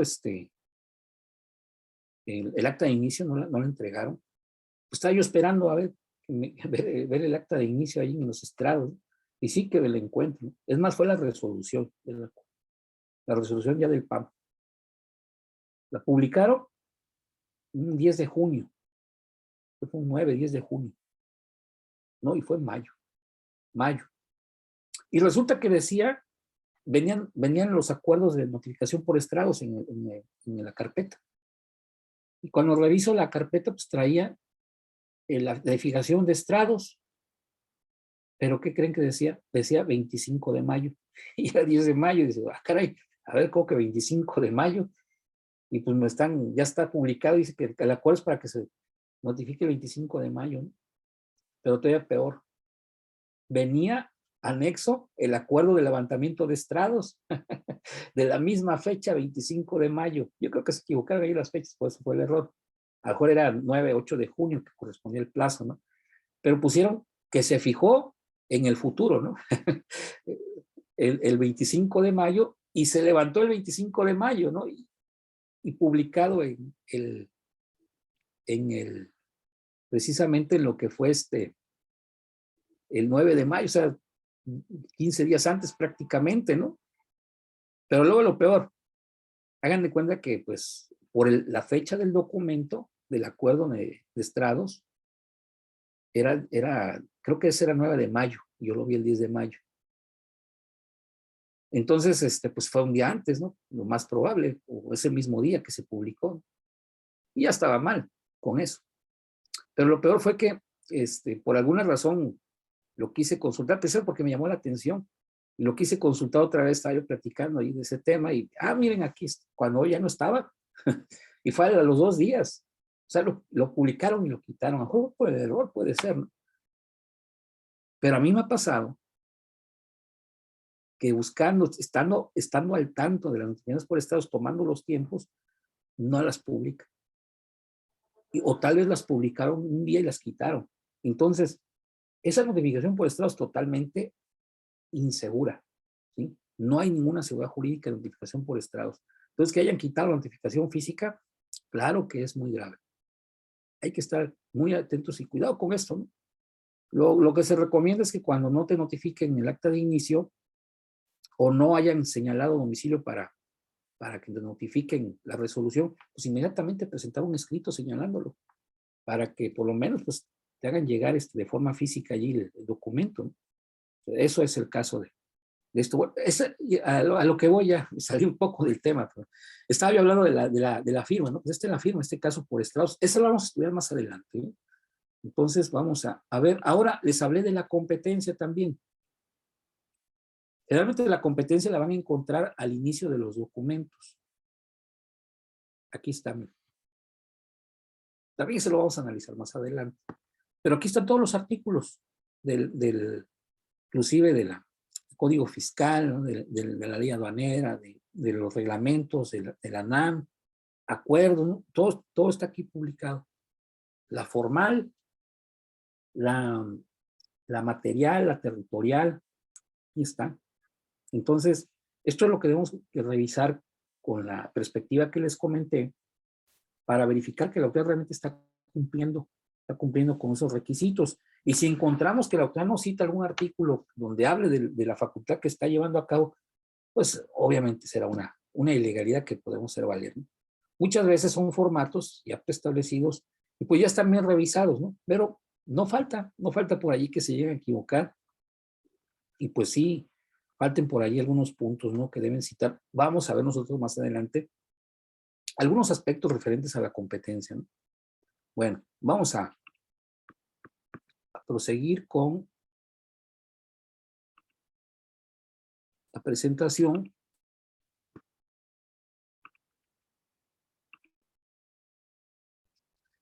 Y bueno, ya está la... Sí, ok. Bueno, entonces ahora competencia es este apartado que veíamos y la firma pues ahí está, ¿no? La firma electrónica pues vamos a analizar en su momento, pero es una serie allí de caracteres, ¿no? Que está presente, ahí también tengo documentos digitales, se los comparten para que vean las firmas electrónicas, ¿no? El otro elemento es el objeto, motivo y fin. Bueno, este elemento está disperso, estos elementos en conjunto, en todo el documento, porque el objeto se refiere a lo que la facultad que va a ejercer la autoridad. ¿Qué va a hacer la autoridad? ¿Sí? ¿Cuáles son los fundamentos de esa facultad? ¿Hacia quién se dirige ese acto? O sea, ¿a qué persona se dirige el acto? ¿Sobre qué información, documentos, ¿sí? Está refiriendo? También tiene que señalarlos. ¿Con qué calidad se refiere a esa persona? Por ejemplo, a un contribuyente como retenedor de ISR, ¿no? Entonces, obligado de impuestos sobre la renta como retenedor. Y allí pues ya le da una calidad al sujeto. Eso tiene que mencionarlo, ¿sí? Y cuáles son las obligaciones, ¿no? Que pretende revisar, ¿no? ¿En qué momento? O sea, ¿sobre qué periodo? De allí viene que cuando en una visita domiciliaria, por ejemplo, pues tiene que indicarse en el objeto, pues los periodos que se van a revisar, ¿no? Pues eso es el objeto, referente a lo que la autoridad va a decidir, certificar, opinar, a revisar. Entonces, cuando se trata de una sanción, por ejemplo, ¿cuál es el objeto? La autoridad, sí, determina su situación fiscal en comercio exterior, ¿no? Bueno, la autoridad aplica sanciones, ¿no? Por infracciones a la ley aduanera. Ese es el objeto de una multa. ¿Sí? Sancionar por una infracción cometida a la ley aduanera. ¿Sí? El objeto es así, una cosa muy, muy sintetizada, ¿no? A veces coincide con el asunto de los oficios, que vienen en los oficios. Digo, no necesariamente, pero a veces coincide con eso, porque eso es el objeto, básicamente, ¿no? Algo muy, muy concreto. ¿Qué vas a hacer? Voy a sancionar por una infracción a la ley aduanera. Ah, ok. ¿Cuál es el fundamento? Ahí es donde empieza la cita del objeto, ¿no? Ah, pues la infracción, este es el fundamento, la sanción, este es el fundamento, la obligación, este es el fundamento, ¿no? Bueno, ¿y a qué persona vas a sancionar? Bueno, pues una persona que se identifica con tal domicilio, etc. ¿Y por qué hechos? O sea, ya me dijiste los fundamentos. Ah, porque en tal fecha, ¿sí? Estando en tal lugar, cometí esta infracción, lo cual está previsto en la ley aduanera como tal. Ah, ok, perfecto, ¿no? Y bueno, ¿cuáles son los documentos, la información que consideras que también forma parte de esos hechos, ¿no? Pues tal vehículo se describe, ¿no? O tal documento con tal folio, tal contenido. Entonces, a eso se refiere el objeto. ¿Qué va a hacer la autoridad? Y les digo, está disperso en todo el documento. El motivo y el fin. Se supone que son 3 elementos, pero están tan relacionados que a veces se maneja como uno solo el objeto, que incluye el motivo y el fin. Bueno, entonces aquí el motivo son las causas que originan o anteceden al acto administrativo, que atienden a circunstancia, tiempo, modo y lugar, y muchas veces pues está dentro de la misma situación de la descripción de los hechos, ¿no? ¿Qué motivó la sanción? Pues una infracción. ¿Cómo fue la infracción? ¿Cuándo? ¿Dónde? ¿Cómo? ¿Sí? Y ahí se tienen que describir todos los elementos atendiendo a circunstancias de tiempo, modo y lugar. Entonces, si se trata de una sanción, pues describo la infracción, pues una infracción contenida en tal artículo.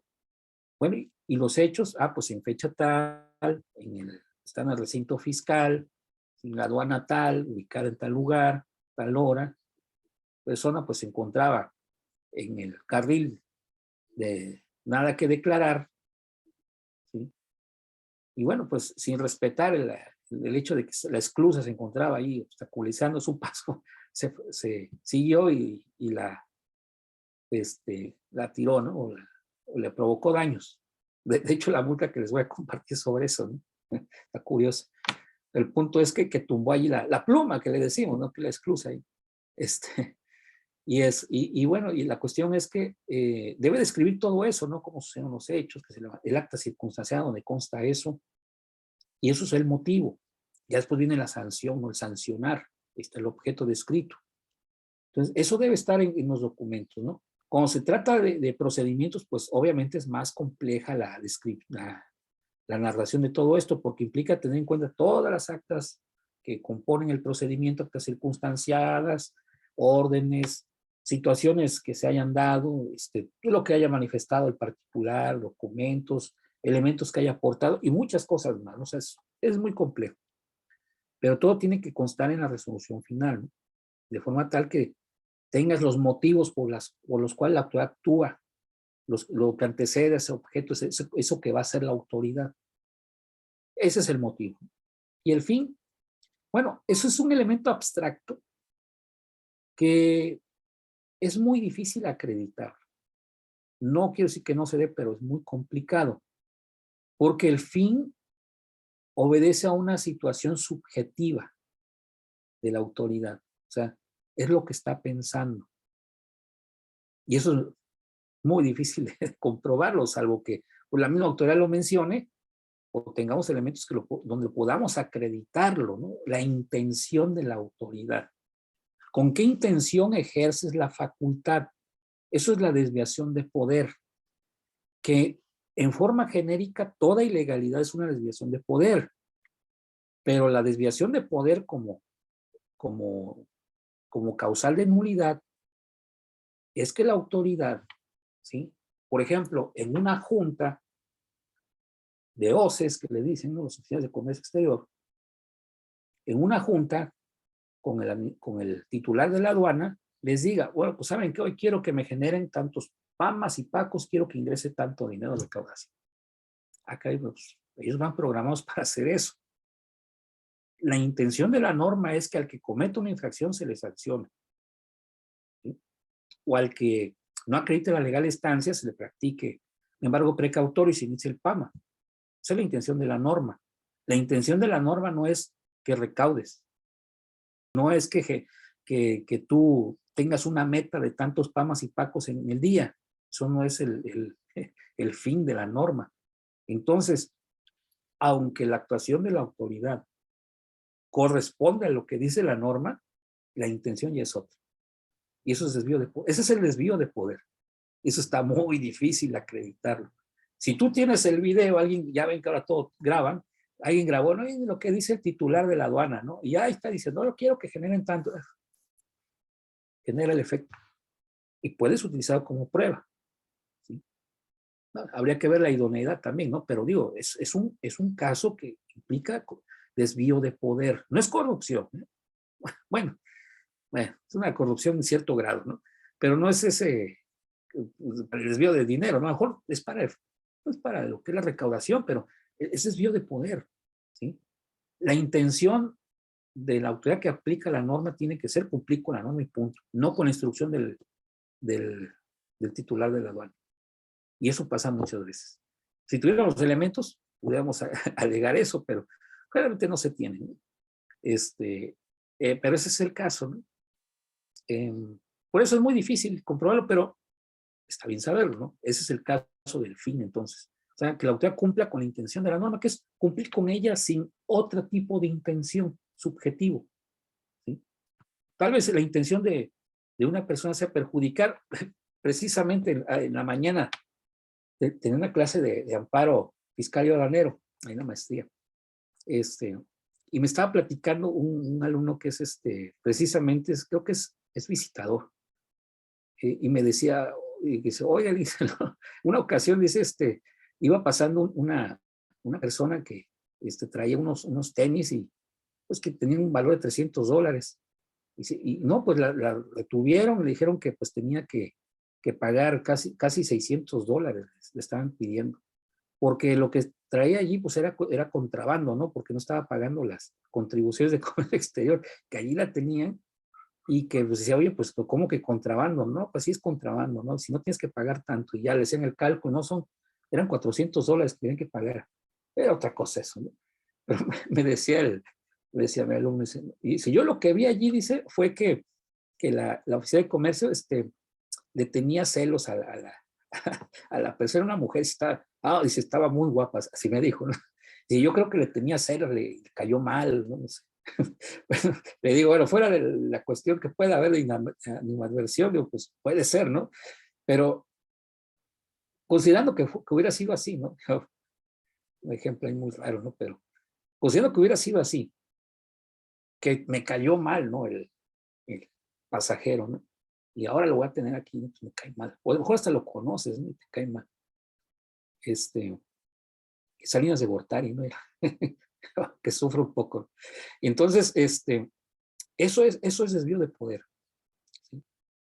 La intención no es otra más que, pues ahora sí, buscar algo subjetivo, ¿no? Una intención que se aparta de la norma.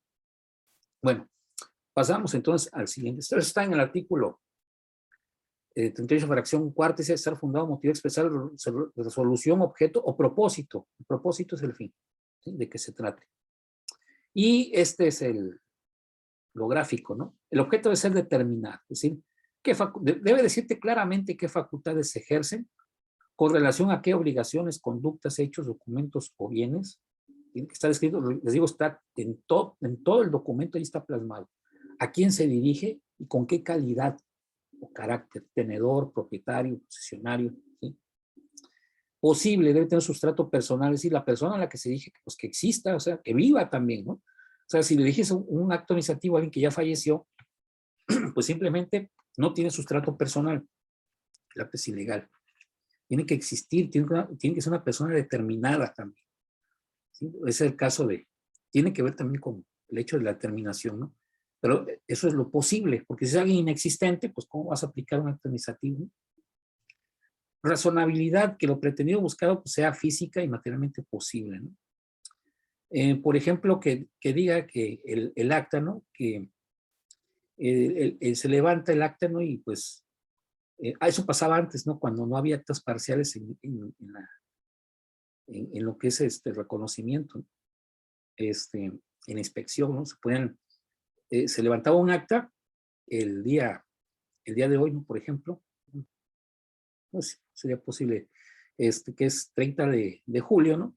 A las 6 de la tarde, ¿no? Y terminaba el 10 de agosto a las 5 de la tarde, o sea, pero se levantaba el acta, se abría esa fecha y terminaba en esa fecha, pues eso es imposible. El acta debe abrirse y cerrarse. Puede ampliarse unas horas, ¿no? Inhábiles, pero es imposible que alguien esté despierto todo ese tiempo, ¿no? Claro que es un objeto imposible. No hay razonabilidad, entonces ahí se vuelve ilegal. Debe ser de forma tal que lo que diga allí pues, es algo posible, ¿no? Por ejemplo, el caso del PAMA. Levantan el acta de inicio y dicen, desapareciendo de las instalaciones. Ah, caray, ¿cómo que desapareciendo de las instalaciones, no? ¿Cómo es eso, no? Pues es algo así como que a lo mejor se puede entender en un sentido, el sentido común no aplica al jurídico, les comento. A veces funciona como hecho notorio, pero generalmente lo que se busca en el acto administrativo es seguridad jurídica, señalar de forma expresa las cosas, de forma tal que pues no haya lugar a dudas. Entonces, si tú dices desapareciendo, bueno, pues desapareciendo, ¿qué implica? Que se salió del recinto, ¿sí? Dijo que se iba, ya no quiso atender, porque eso desapareciendo me suena como que la persona se desvanece, ¿no? También da lugar a eso. Entonces, bueno, podrían decir es que eso sería absurdo, ¿no? Pero bueno, es que el hecho de que no te digan qué consiste ese desapareciendo de las instalaciones, pues simplemente es algo sin lógica alguna, desapareciendo cómo, ¿sí? Se escondió detrás de un escritorio o qué hizo, ¿no? Y eso es ilegal por la razonabilidad. Bueno, preciso en circunstancias, tiempo y lugar, ¿no? Bueno, eso es importante, todas las fechas deben coincidir, horas, ¿sí? El hecho de que no coinciden horas también es, es de advertirse que es ilegal, ¿no? En cierta ocasión me toca un acta de hechos que se equivocaron. Lo que pasa es que inició a las 12 horas del 3 de abril, 12 de medianoche, ¿sí? A las 11:55 se levanta el acta de hechos, el acta circunstanciada y el acta de inicio empieza a las 2 de la mañana del 4 de agosto. Bueno, pues ponen que el acta de inicio, ¿sí? El acta de hechos, le pusieron fecha del 3 de agosto, no, 4 de agosto a las 11 de la noche, 4 de agosto. Y el acta de inicio, 4 de agosto a las 2 de la mañana. Pues ya, se equivocaron y eso trasciende y es ilegal. Entonces debe ser de forma precisa que pues, corresponda, no puede haber lugar a ese tipo de equivocaciones, de fechas, hechos, actuaciones, periodos relacionados, lugares de revisión, inspección, enunciación los hechos. Si se dan cuenta, esto está muy concreto y está muy claro para que revisen el acto y cualquier cuestión que haya que sea irregular, allí plantean el agravio, ¿no? La cita precisa del fundamento también debe estar. Y relacionado con el motivo, que ya dije son los antecedentes motivos, ya lo comenté, y el fin, cumplimiento del cometido de la norma, ¿no? También ya lo dijimos. Fundamento, artículo 38, fracción cuarta, ¿no? La forma escrita deriva del artículo 16, pues allí no podemos señalar que una ley puede decir, es que aquí se presenta la forma escrita, todo tiene que ser escrito, ¿sí? Y claro, debe tener la firma autor original o la firma electrónica, pero la forma se refiere a que esa forma escrita se cuente con elementos como son las fechas la fecha de emisión, las firmas, los nombres, los datos. Aquí todo está en el escrito, ¿sí? Y allí pues es donde podemos atacar cualquier cuestión que haya de discrepancia en datos, pues puede dar lugar a la nulidad. puede decirse, es que es un error mecanográfico. Hay que apreciar cada caso concreto, pero generalmente no se considera un error mecanográfico que se equivoque en un expediente. Es algo que es grave, ¿eh? Y trasciende la legalidad del acto. Entonces, pues hay que revisar todo eso de la forma, ¿no? Ahora, los actos también son electrónicos, ¿no? Bueno, fuera de ese punto, el documento debe estar completo, debe ser original, con firma autógrafo electrónica, claro, una firma electrónica válida, estar completo, si está de numerado 1 a 9 debe estar así. En cierta ocasión me toca un documento que sea 1 de 20, o sea, 1 de 20, 2 de 20, 3 de 20, y resulta que termina en el 19 de 20. Ahí estaba la firma. Tal vez al final tenía otro dato, pero el hecho de que tenga la firma en el 19 de 20, lo que sigue es ilegal. Está después de la firma, ya no vale. Digo, por lo menos que darle en la otra hoja. Hay que tener cuidado con eso también. Ser legible sin tachuelas o enmendaduras, si está borroso en cualquier parte, ya eso trasciende. Pues es que esto no es trascendental, aquí está lo fundamental y se aprecia lo que es el acto administrativo. No, cualquier parte del documento que esté ilegible provoca su ilegalidad. Hay que revisar todo eso. Que su contenido sea coherente e inteligible, bueno, pues allí también cuenta mucho, ¿no? Que de alguna manera a veces hay actos que son tan complejos que sí llegan a confundir, y ahí hay que valorar cada caso, pero puede darse. Indicar el nombre de la autoridad emisora, pues, generalmente lo tienen, pero pues pudiera darse el caso que ni siquiera allí en lo que son los membretes, ¿no? El nombre de la autoridad, pues eso daría lugar a que no sabemos qué autoridad está emitiendo, ¿no? No contener errores de referencia, personas, documentos, objetos, ¿no? Indicar los medios de defensa procedentes también es una cuestión de forma, digo, ese a lo mejor no te da la nulidad, pero por lo menos te puede ampliar el plazo para impugnar, ¿no? Entonces, aquí está la forma en el artículo 38, constar por escrito en documento impreso o digital, transmitirse codificado a los destinatarios, es muy importante, ¿sí? Porque decía yo de los documentos, señala la autoridad que lo emite, lugar y fecha de emisión, firma electrónica avanzada, nombre de las personas a las que vaya dirigido, ¿sí? Y aquí lo tenemos, ya más simplificado, ¿no? En forma escrita, impresa, así que original, firma autógrafo original, electrónica, impresa verificable, de estar completo, legible, sin tachaduras, enmendaduras, inteligible, coherente en contenido.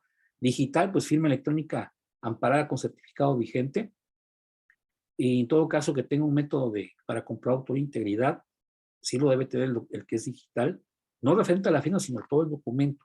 Fiabilidad del método, sí, aquí podemos hablar del caso de los PDF, ¿no? O sea, oye, pues, muestras un PDF, no me mandaste codificado el documento, o sea, yo lo que estoy viendo, bueno, sí, es el mensaje es en el buzón tributario, ¿no? Bueno, pero eso, ¿cómo me lo demuestras, no? O sea, si estoy impugnando que este documento no tiene para acreditar, ¿cómo me demuestras tú eso? Eso lo tiene que hacer la autoridad, ¿sí? Completo, se refiere a lo mismo que les comenté, y el mismo requisito, legible, sin tachaduras o enmendaduras, ¿no? Debe tener nombre de la autoridad emisora, lugar y fecha de emisión. ¿Sí? Por el lugar trasciende a la competencia territorial y la fecha a la competencia temporal. Entonces debe tener esos datos.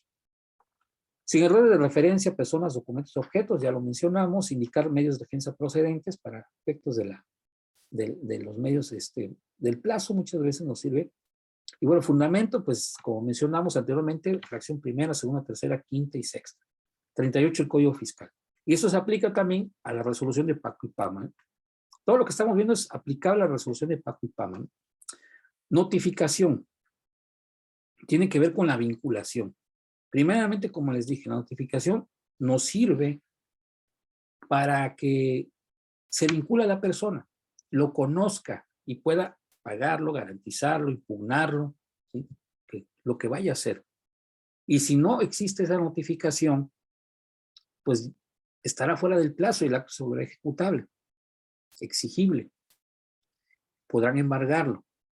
Y si después de eso tú demuestras que no te notificaron, no significa que el acto se vuelve ilegal, sino que apenas lo conociste y ya vas a estar en oportunidad de pagarlo, garantizarlo o impugnarlo, que eso es lo que vas a hacer en un juicio cuando te presentan un acto que dices no me lo notificaron, impugnas la notificación, se declara ilegal y ahora sí estás en plazo para hacer valer tus agravios.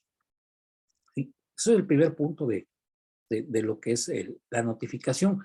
Pero a veces la notificación está ligada a la validez del acto.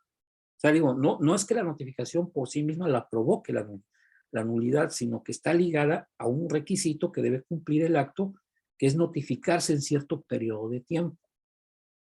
Y cuando no se demuestra eso, el acto es ilegal, por haber sido notificado fuera del plazo establecido. O sea, aquí la ilegalidad viene por estar emitido fuera del plazo establecido, ¿sí? No por haber sido notificado fuera del plazo establecido. Claro, está íntimamente ligado a eso, lo entiendo, pero esa es la cuestión de ilegalidad. Digo, a final de cuentas, el resultado es la ilegalidad, ¿no? Pero la notificación es vincularte. Después, si está sujeto a plazos el acto y no te lo notificaron, allí sí podemos, pues, elaborar una estrategia, ¿sí? Para poder determinar precisamente que el acto es ilegal. Ahora, otra es también, si tú demuestras la ilegalidad de la notificación y dices que el documento no tenía firma original, pues no va a estar demostrado que en ese momento te entregaron el acto original y trasciende a la firma. Y por más que certifique la autoridad, si la notificación es ilegal, la autoridad no tiene forma de demostrar que te entregó el acto original. Pues también eso trasciende, ¿no? Son estrategias que se pueden utilizar. Bueno, aquí es lo que ya les mencionaba, no conlleva la nulidad, ¿sí? Pero cuando están sujetos a plazos, nos ayuda, además puede generar prescripción, caducidad, preclusión. Hay muchas situaciones que se pueden provocar, ¿no? Bueno, notificación, la notificación, si la autoridad la lleva a cabo de forma personal, que es como lo debe hacer, aunque a veces también pueden notificar por buzón tributario. En el caso del PACO me ha tocado que notifican por buzón tributario. En el PAMA, pues van y hacen la notificación personal, y esa es conforme al 134. La notificación personal es conforme al 134. ¿Sí? Por buzón tributario 134 de infracción primera y el 17K. Y la cuestión aquí es que es una notificación que se lleva a cabo, y si no se puede llevar a cabo, opera la notificación por estrados. Fuera de eso tenemos todo este conjunto de formas de notificar, ¿no? Cuando se trata de citatorios, requerimientos, solicitudes de informes, documentos, de actos administrativos, por buzón tributario, personal o por correo certificado. Cuando se trate de actos distintos a los señalados por correo ordinario o telegrama. Y aquí vienen estrados. Cuando la persona que quiere notificarse no sea localizable, se ignore su domicilio, se oponga a la diligencia, por estrados, pero esos estrados, ¿sí?, no son los del 150 y 153 de la 150, sí, 150 y 152 de la ley aduanera. Vaya, ni siquiera desde el 155 del PAMA en visita. Y allí tiene sus propios estrados y son distintos, y no se puede aplicar el 134 para notificar por estrados una resolución de PAMA o PACO. Claro, si citan el 134, fracción tercera, y si el 153, por ejemplo, 52, o 152, 150, pues no pasa nada, porque ahí está el procedimiento especial, ¿no? Pero si solamente se basan para notificar por estrados en el 134, fracción tercera, esa notificación, si es corresponde a resoluciones de PAMA y PACO, es ilegal, porque el fundamento no es este, es el 150. Este artículo lo estoy citando únicamente por la referencia a la notificación personal, ¿sí? Que ya el procedimiento es conforme al 137 a 139, pero no, el 137. Pero fuera de ello, pues no tendría aplicación el 134, sino que sería el 150 y 53. ¿Sí? Esta es la notificación por estrados del Código Fiscal. Es otra situación muy diferente a esta. Pueden parecer similares a algunos causales, pero son causales que pertenecen a otro sistema de notificación. ¿Sí? En todo lo que sea cuestiones del SAT, ¿de acuerdo? O sea, que no sean contribuciones derivadas del comercio exterior, pues entonces aquí sería aplicable pues el 134, ¿no? Cuando se localiza a la persona, se ignore su domicilio, o de su representante desaparezca, se oponga a la diligencia de notificación, ¿sí? Los casos que señalen las leyes fiscales de este código, como el 17K, cuarto párrafo, de estrados, 196A, tercer párrafo también, ¿sí? En esos casos. Pero si se trata de la resolución del pago del PACO, 150 y 153. Y allí están las causales. Cuando la persona en el escrito acta de inicio sea requerido para señalar domicilio y no lo haga, y sea percibida para ello, ¿no? Y no lo haga, no señale el domicilio o el de su representante por estrados. Cuando desocupe el domicilio señalado sin aviso a la autoridad competente por estrados. Señala un domicilio que no le corresponde a él o a su representante, estrados también. Desaparezca después de iniciar las facultades de comprobación, estrados. Se oponga a la diligencia de notificación de los actos relacionados con el procedimiento negándose a firmar las actas que en efecto se levanten, estrados. Cuando se trata de reconocimiento aduanero, ahí viene un punto importante, se debe contar con el visto bueno del titular de la aduana. Y en el acuerdo de notificación por estados debe estar ese visto bueno, porque les digo algo, quien notifica es muchas veces el administrador de la aduana, el administrador de la desconcentrado de recaudación, porque como es un crédito fiscal, se lo remiten al SAT para que notifique el crédito fiscal y te notifican la resolución del PAMA. Pero, bueno, pues sí lo puede hacer, pero debe contar con el visto bueno y no lo trae. ¿Sí? Y deriva de reconocimiento, porque pues, tocó un semáforo en rojo, el reconocimiento. ¿Sí? Y opera esto, ¿no? Diferente a una cuestión de verificación de tránsito de mercancías, pues no, es una inspección.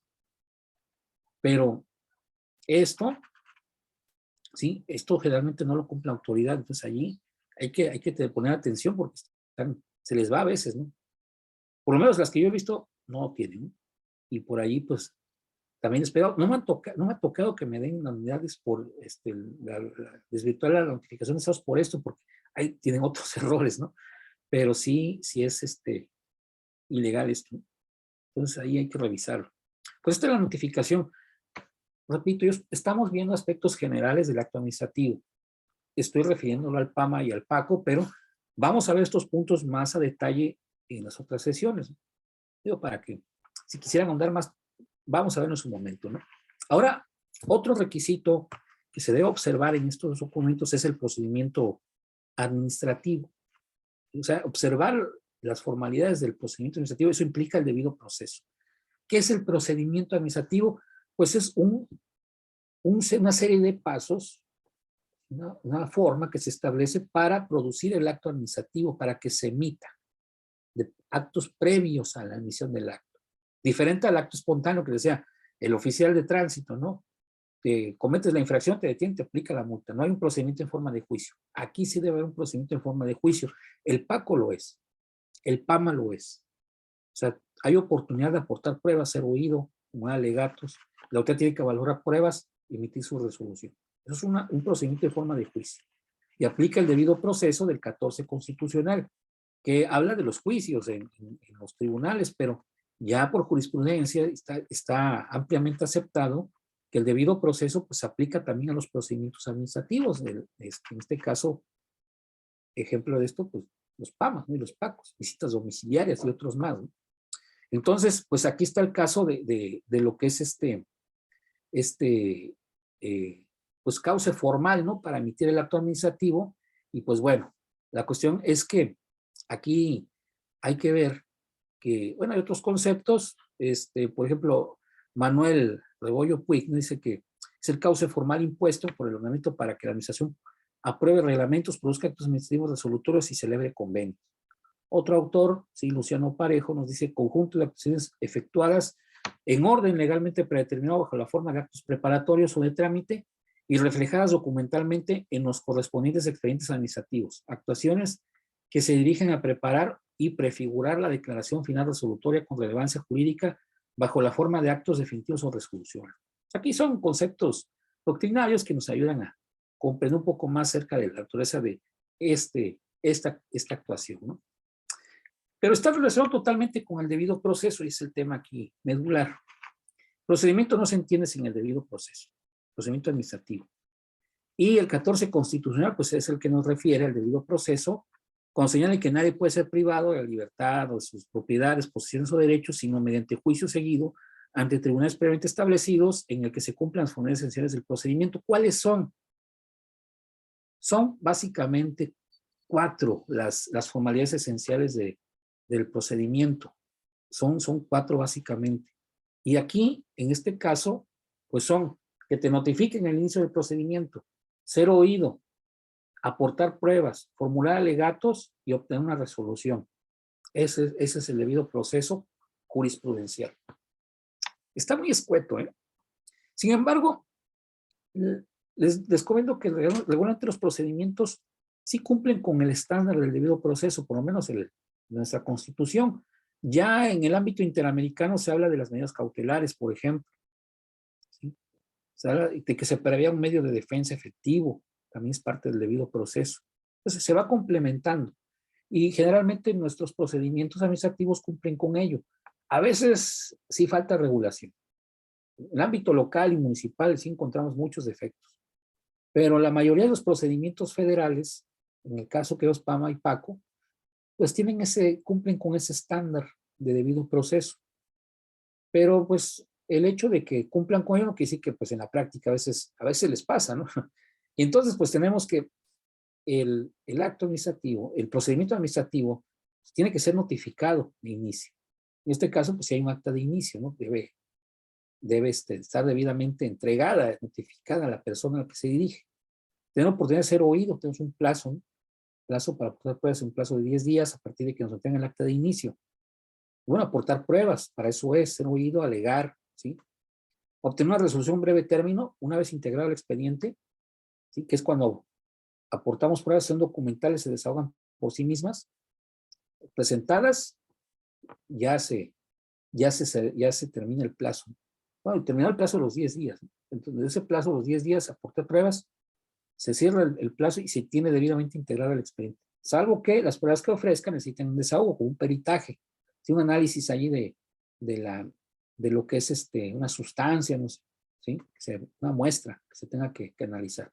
Bueno, el otro caso es que en el hecho de obtener la resolución, pues sea un plazo, en este caso de 4 meses, en el PAMO y el PACO, una vez que se integró el expediente, y emitido y notificado el acto, no nada más emitido, que ahí es donde les digo, si no se notifica se vuelve ilegal. Solicitar medidas cautelares debería darse. Allí sí les puedo decir que le falta un poco al PACO y al PAMA. Sin embargo, prevé la sustitución de garantía. Pero no es una medida cautelar, ¿eh? Pero yo creo que esa parte sí adolece. Debería ser parte de lo que es el procedimiento, digo, porque en el ámbito interamericano las medidas cautelares sí se consideran parte de esto, ¿no? Entonces yo tengo que la estructura del procedimiento debe ser la siguiente: notificación de inicio y trámite y resolución, ¿sí? Ser oído, formular alegatos, ofrecer pruebas. Dentro de ese trámite debe haber medidas cautelares preventivas y otras diligencias de trámite que lleva a cabo la autoridad. La autoridad debe valorar, resolver y notificar la resolución y cumplir con medidas de cumplimiento y medidas de reparación también deben preverse, ¿no? Y también deben preverse medios de impugnación. Por lo menos en la resolución se deben mencionar, porque si no da lugar a la duplicidad del plazo. No tanto la ilegalidad del acto, ¿no? Pero sí por lo menos te consideran que se amplía el plazo, por lo menos en materia tributaria, así sucede, ¿no? Si fuera materia administrativa, no existe eso, aunque por ahí hay algunos artículos que hablan sobre esos puntos, pero esto se da en cuestión de contribuciones nada más, la duplicidad del plazo, conforme a la Ley Federal de los Derechos del Contribuyente, ¿sí? Por eso es fiscal nada más. Actos intraprocesales o de trámite definitivo, ¿no? Se pueden impugnar. Entonces yo puedo impugnar con los medios de impugnación actos intraprocesales, por ejemplo, en el amparo o en un recurso. Una vez que se emite la resolución, puede emitir todo lo que implicó el procedimiento. Pero un amparo solamente cuando son actos muy graves, ¿no? Que afectan, trastocan derechos fundamentales. Y los definitivos, pues obviamente la resolución, ¿no? Otro punto que también no mencioné, sí debe contemplar medidas de reparación, que eso también adolece. Lo que son medidas cautelares y reparatorias, sí le falta mucho a nuestro debido proceso. Y todo esto en un breve término. Generalmente estamos protegidos por el 8º constitucional, el derecho de petición es genérico, lo que es el silencio administrativo, una negativa ficta, afirmativa, positiva ficta o confirmativa ficta, están establecidos. Si hay silencio de la autoridad, pues procede a impugnar ese silencio administrativo, ¿no? O en el caso de que se considere ilegal, si se emite fuera de los plazos, ¿no? O la preclusión, que la autoridad no lo puede llevar a cabo. Pues son los casos que tenemos conforme al procedimiento. Ahora, vamos ya a terminar con esto. Pues esos son aspectos generales del acto administrativo que veremos ya en las siguientes sesiones. La siguiente sesión, pues vamos a ver lo que es ya básicamente a estudiar la estructura del PAMA y el PACO. ¿Y qué es el PAMA? Bueno, pues es un procedimiento que inicia con el embargo precautorio de mercancías, conforme al artículo 151, que está motivado, ¿verdad?, por la irregularidad en el pago de contribuciones, cumplimiento de regulaciones arancelarias y demás normas relacionadas con el comercio exterior, conforme al artículo 151 de la ley aduanera, para que el afectado esté en posibilidad de desvirtuar dichas irregularidades y en su caso emitir la resolución correspondiente. Aquí, déjenme ver. ¿Sí? Pues aquí está. Este es un concepto general, ¿no? Algunos autores nos dicen que el PAMA es el conjunto de actos vinculados y previstos en la ley aduanera que permiten a la autoridad aduanera determinar si una mercancía de origen o de procedencia extranjera se encuentra legalmente en el país. Eso dice Sonia Venegas en su libro de hecho fiscal, la parte de procedimientos. Aquí está la editorial, gustan ahí revisar el libro. Juan Ravenel Cisneros nos dice que es un procedimiento conjunto, un conjunto de pasos previos al dictado de resolución instaurado por la autoridad administrativa, en este caso la autoridad aduanera, seguido en forma de juicio que es realizado por las autoridades aduaneras en ejercicio de sus funciones en contra de los importadores, exportadores, agentes aduanales, poseedores, obtenedores de mercancías de comercio exterior y que se caracteriza por iniciar con el embargo precautorio de mercancías y levantamiento del acta de inicio de procedimiento administrativo en materia aduanera. ¿Sí? Lo dice aquí en su manual práctico, amparo contra el embargo de mercancías, ¿no? Ahí también está la referencia, pues si desean buscar ahí el libro. Y bueno, este es el trámite del PAMA que vamos a revisar en la siguiente sesión. Derivado de un reconocimiento aduanero, una verificación de mercancías en transporte, facultades de comprobación, no visita domiciliaria, facultades de comprobación propias de la aduana, ¿sí? Se determina que procede el embargo precautorio.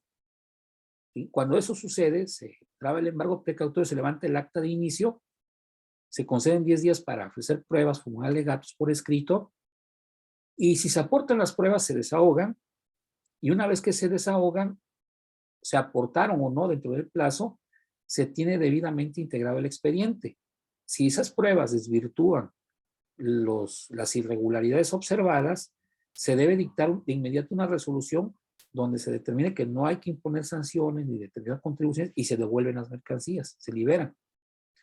Pero si no se desvirtúan, en un plazo de 4 meses a partir de que se tiene por debidamente integrado el expediente, se va a emitir la resolución que determine la situación respectiva, ¿no? En ese caso, la determinación de los créditos fiscales, ¿sí? De lo que serían los impuestos, que realmente pues, va a ser IVA, IEPS, es lo que sería el IGE, ¿sí? Impuesto General de Importación y Exportación, cuotas compensatorias, derecho de trámite aduanero, ¿no? Eso sería lo que se determinaría. Claro, con sus respectivas multas también, y a veces las multas superan en mucho las contribuciones, y pues actualizaciones, recargos, ¿no? Igual que cualquier crédito fiscal, ¿no? Se dicta la resolución y pues eso es lo que podemos impugnar nosotros, ¿no? Entonces es el trámite del PAMA. Cuando no procede, pues aquí está el PACO, que sería el PACO, ¿sí? Nos dice Andrés de Ponce que el procedimiento administrativo de determinación de contribuciones y sanciones denominado PACOS, si así le dice él, PACO o PACOS, ¿no? Está establecido en el artículo 152 de la ley aduanera y es aplicable cuando el reconocimiento aduanero, la verificación de mercancías en transporte, la revisión de los documentos presentados en el despacho, la glosa, o el ejercicio de las facultades de comprobación procede a la determinación de contribuciones omitidas, aprovechamientos y, en su caso, la imposición de sanciones si no sea aplicable el embargo precautorio. Les digo, vamos a revisar en la siguiente sesión las causales de embargo precautorio. Para lo cual, en lugar del PAMA, las autoridades nacionales tramitarán este procedimiento, ¿sí? Que es el PACO. Y este es el procedimiento, ¿no? Entonces, el reconocimiento, origen de mercancías, ¿sí? Facultades de comprobación, si no es procedente, el embargo precautorio, por ejemplo, si hay que tomar una muestra, ¿no? Y pues es difícil de identificación, pues va a llevar un plazo de 6 meses se va a emitir el dictamen. Bueno, pues allí pues, se deja pasar ahora sí la mercancía. Y bueno, pues la cuestión es que el hecho de que la autoridad determine que hay una irregularidad, si no hay que devolver la mercancía, ¿no? Todo caso, ¿no? Pero cuando la autoridad no puede obtener la devolución, el problema del PACO es que tiene una situación que te cobra el valor de la mercancía también, ¿no? Por el que se hace imposible la recuperación de la misma. Digo, pues si la tienes mejor, ahí está, ¿no? Pero si no es así, el PACO implica que te cobren también eso, ¿no? Pero bueno, el punto es que cuando se trata de una mercancía de difícil identificación, se toma la muestra, se tienen meses para emitir el dictamen. Si no es así, se notifica, y ahí opera el principio de inmediatez, ¿sí? Se notifica el escrito, acta de circunstancia de hechos y omisiones, se conceden 10 días para ofrecer pruebas y alegatos por escrito. Se aportaron pruebas, pues bueno, se tienen por desahogados o se desahogan las diligencias, y si no se aportaron, se tiene por debidamente integrado el expediente en cualquiera de esos casos, y el plazo de 4 meses para emitir la resolución, ¿no? Entonces, cuando esto sucede, pues se determina el crédito fiscal respectivo. Ahora, puede ser que si no se emite la resolución, se tenga que poner a disposición, se queda sin efecto de todos y pasa, sí, se tiene que poner a disposición del particular la mercancía respectiva, ¿no? Si es que se embargó, ¿no? Digo, en caso de que se determine ya con el oficio de observaciones que hay mercancía, ¿no? Que queda allí retenida, embargada, ¿no? Pues entregarla, ¿no? Digo, no es embargo precautorio propiamente, comento, sino si tú ofreces una garantía, por ejemplo, ¿no? Podría ser el caso. Bueno, entonces, este es el trámite del PACO, trámite general, ¿no? Hay muchos aspectos, particularidades que vamos a ver en la siguiente sesión, vamos a platicar de ellos, básicamente cómo está regulado, aunque es breve el plazo, perdón, es breve el artículo que regula este procedimiento. Hay muchos criterios que analizar y observar, que vamos a platicar, y pues ya los veremos en la siguiente sesión.